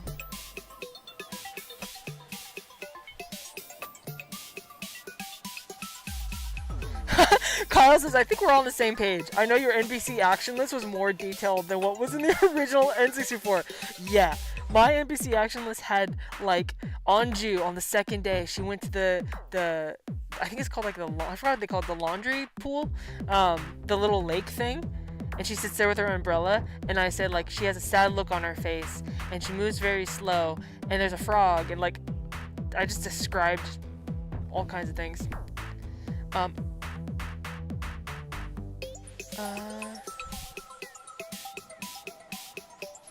Oh yeah, I had the specific times that people would show up places. And not for the utility, like, I couldn't beat the game when I was young because I couldn't read very well. I couldn't read at all, and I couldn't write very well. But I would write it down and make maps and stuff, just so I can go and watch them, because I would miss them in a weird way. Like, I would just want to go see Anju doing her thing, and I just witness them.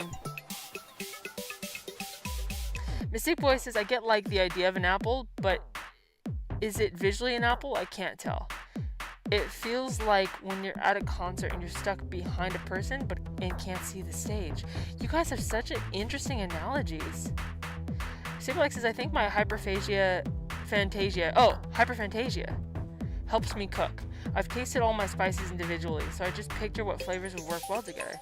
How interesting! Aren't brains fucking so cool? Ash says, at Saber, like, visually, because I can't remember a music video, but remember music like my life depends on it. I often describe my ADHD as an iPod shuffle with a broken fast forward button. Isn't that interesting? I'm the opposite.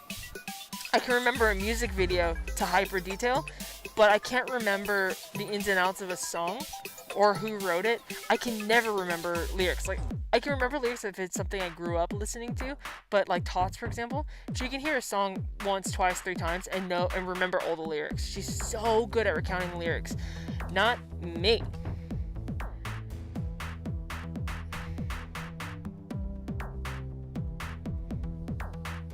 Catching up.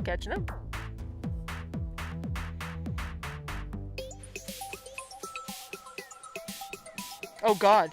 Superlike said, when my wife and I were dating, she was horrified when she poured a handful of Jelly Bellies into my hand and I popped them all in my mouth at once. I just like having all the flavors at once. That is upsetting. I like to do the individual flavors. I can do all the flavors at once, but it's nowhere near as... That's like a one-time thing. Like, if you're just like, chaos mode, that's like one thing. But it's important to me, like, to try each of the individual flavors. And, like, try them in respect to their color as well. You know?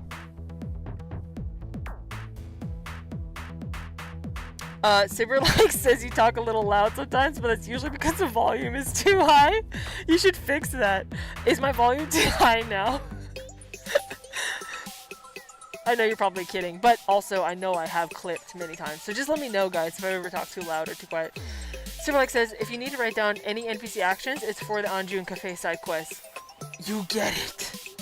You get it. But no, I even like the Traveling Goron. You know, the one that you steal the hotel room from? Or the milk... Oh, anybody going to or from the milk bar. Or I loved the Dancing Sisters. The troupe, the circus troupe. Saber says, by the way, it gives me so much primal joy to talk about this with you guys, and the fact that you guys know what I'm talking about when it comes to Majora's Mask. I have never had anyone in my life that knows. So this is the first time I've talked to people about the details of Majora's Mask, even in this way, and it's making me so fucking happy. Thank you guys so much. Saber says, I think smell and taste are the least common forms, but I can perfectly picture, for example, the sharp taste of a pickled brine. Yeah, exactly, me too. Evangelist, I strip out flavors based on rank. Saber does live life in chaos mode, and that was really evident in your representation of yourself in the Eggi. I really saw that there. Evangelist says, which is to say, I only want orange and lemon. Why don't they only make orange and lemon candy? Good point. Do they not? Do they not? Interesting. I've never heard that sentiment before, but yeah. Saber says, always been drawn to sensory overload. Dude, do you know I have a song called Sensory Overload that I've never released? Do you know that? Did I show you that before?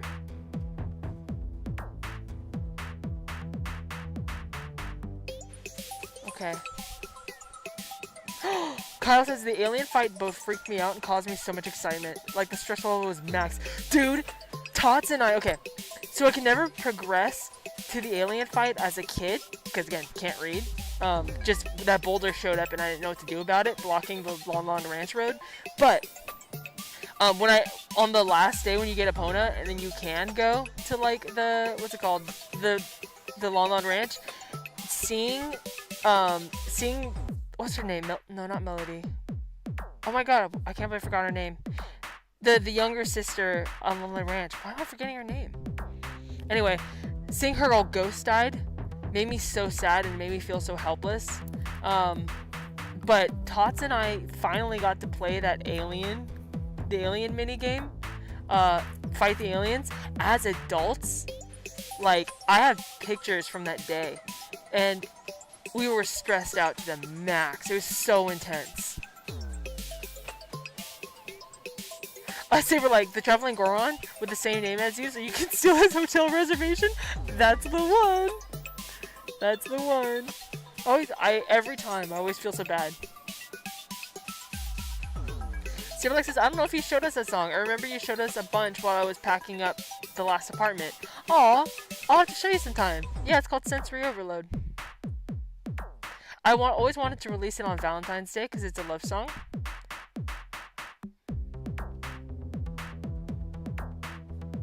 Oh yeah, Malin Talon. I think it was that. I think that was it.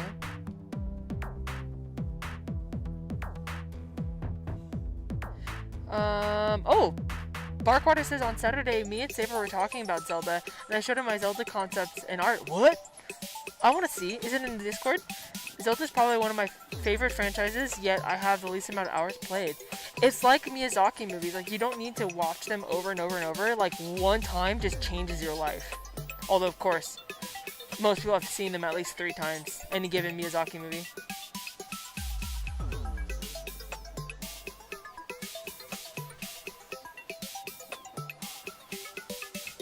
Oh, wow. Guys, I'm gonna get back to the autism test. Or, where are we? I like things to be exactly the same day after day, and even small changes in my routine upsets me. Yes, very true. How to make friends and socialize is a mystery to me. Yes, very true. It calms me to spin around a rocking chair when I'm feeling stressed. That is true. That is true, but not so much now as it was when I was younger, because now spinning makes me dizzy. But yeah, 100%. The phrase, he wears his heart on his sleeve, does not make sense to me.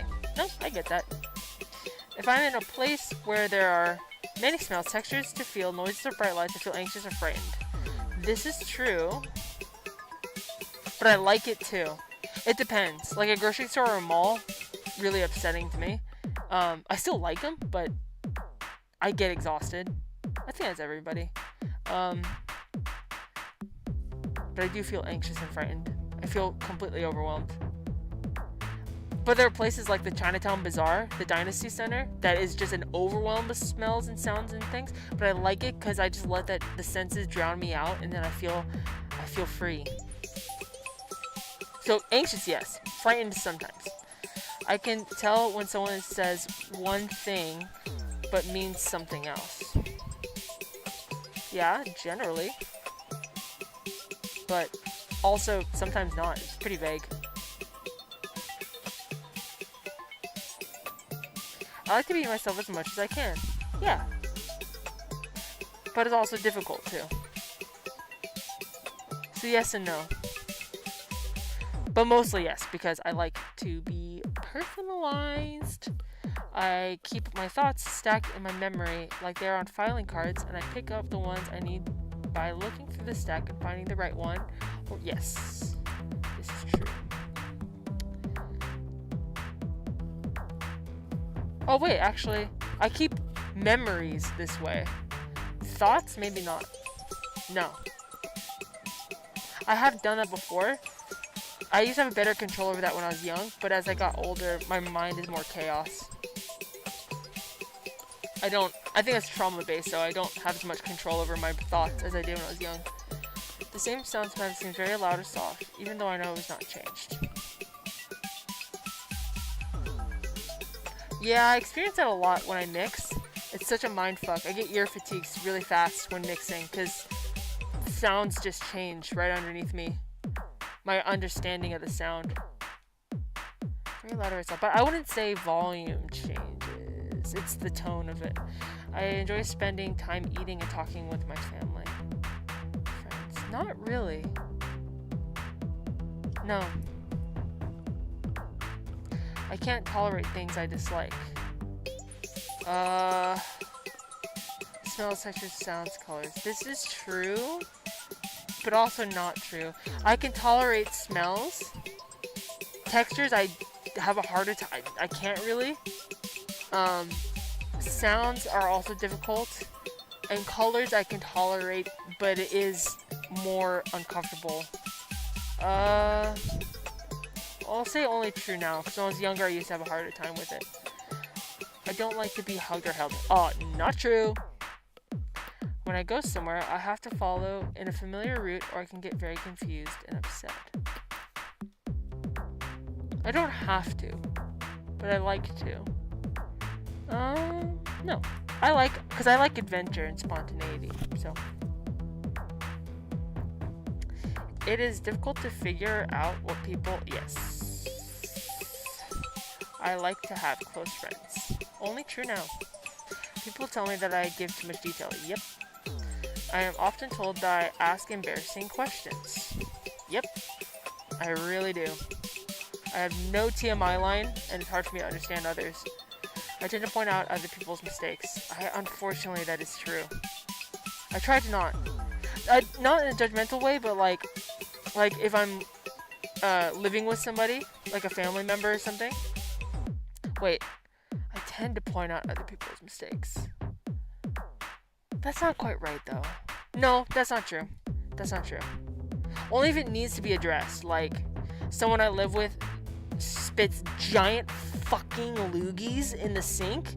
and then leaves in there, and then ants eat it, and then tracks ants. So that I'm like, hey, can you clean that up? But I don't, no, I do not do that. I don't point out people's mistakes. Like, you fucked up because of this. No, never. What does this mean? Social relatedness, sensory motor, circumscribed interests. Oh, interesting. Some autistic traits, but likely not autistic. Yet some autistic people score as low as 44. The minimum score at which autism is considered. Stronger indications of autism, although non-autistics may score high. The mean score of autistic people, strong evidence for autism, very strong evidence for autism. What was mine? Oh, 127?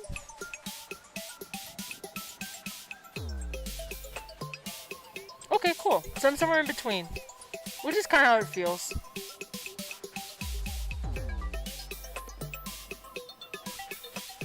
So I'm in between stronger indications of autism, although non-autistics may score high as well, and the mean score of autistic people, strong evidence for autism. What was I? 127? Yeah, somewhere in between. Okay. Yay! We did a test! What do you guys think?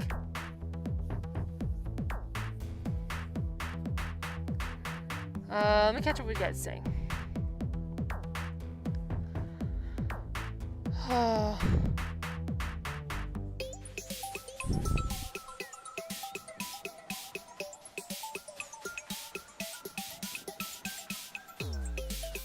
Ash's Dynasty Center mentioned.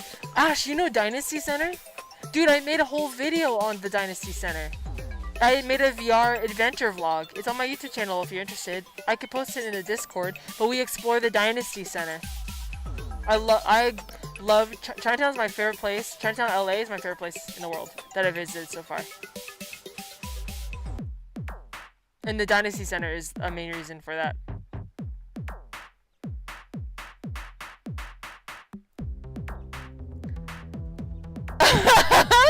Riddle says, "Go antler spit, unethical. Patch it out. Contact the devs." Ash says, "I've never seen spit lore ants, and I'm horrified." I know this person was born with like some missing sinus cavities or something like that. So they just wake up with like these gnarly fucking wads of loogie, I guess, mucus. So they have to spit it out every morning, otherwise it makes them feel like they can't breathe, and they do not always or often wash it down. Hate it. Love them, hate it. Okay. Mistake voices, I think got around 90. Oh, cool. Porson Piggy says, "Oh my god, this test is long. I'm making line at the Dollar Tree right now, but I'm listening in." Awesome. It's only long because I've been like taking breaks and stuff. Ash got a 66. Got the tism. Super says you should take an ADHD one too. The ones I've seen are shorter at least, but if you have both autism and ADHD, they're very different needs that need to be addressed. Interesting. I definitely will. My migraine is burning into nausea now, so I'm gonna have to go soon. But I will. Yay, Tess! Super Alex says, I took a self-assessment for ADHD in college and was like the basic 12 criteria, and I was like, basic 12 criteria, and I was like 10 to 11. Ashes, I remember that video. I love Chinatown. I used to get all my plants from there. Oh, dude, I love Chinatown so much. I need to go back because I don't know what remains of Dynasty Center, but I want to support them. Saber says, I wasn't taking this one along because I know I'm not autistic. To be fair, don't overload yourself. That's fair, don't overload yourself. But yeah, interesting. Interesting. Oops, not my Google Drive. Get out of here, you Google Drive. What are you doing? Interesting. Well, guys, let's go back to the edit room. Give me 1 second. 1 second, please. Please hold.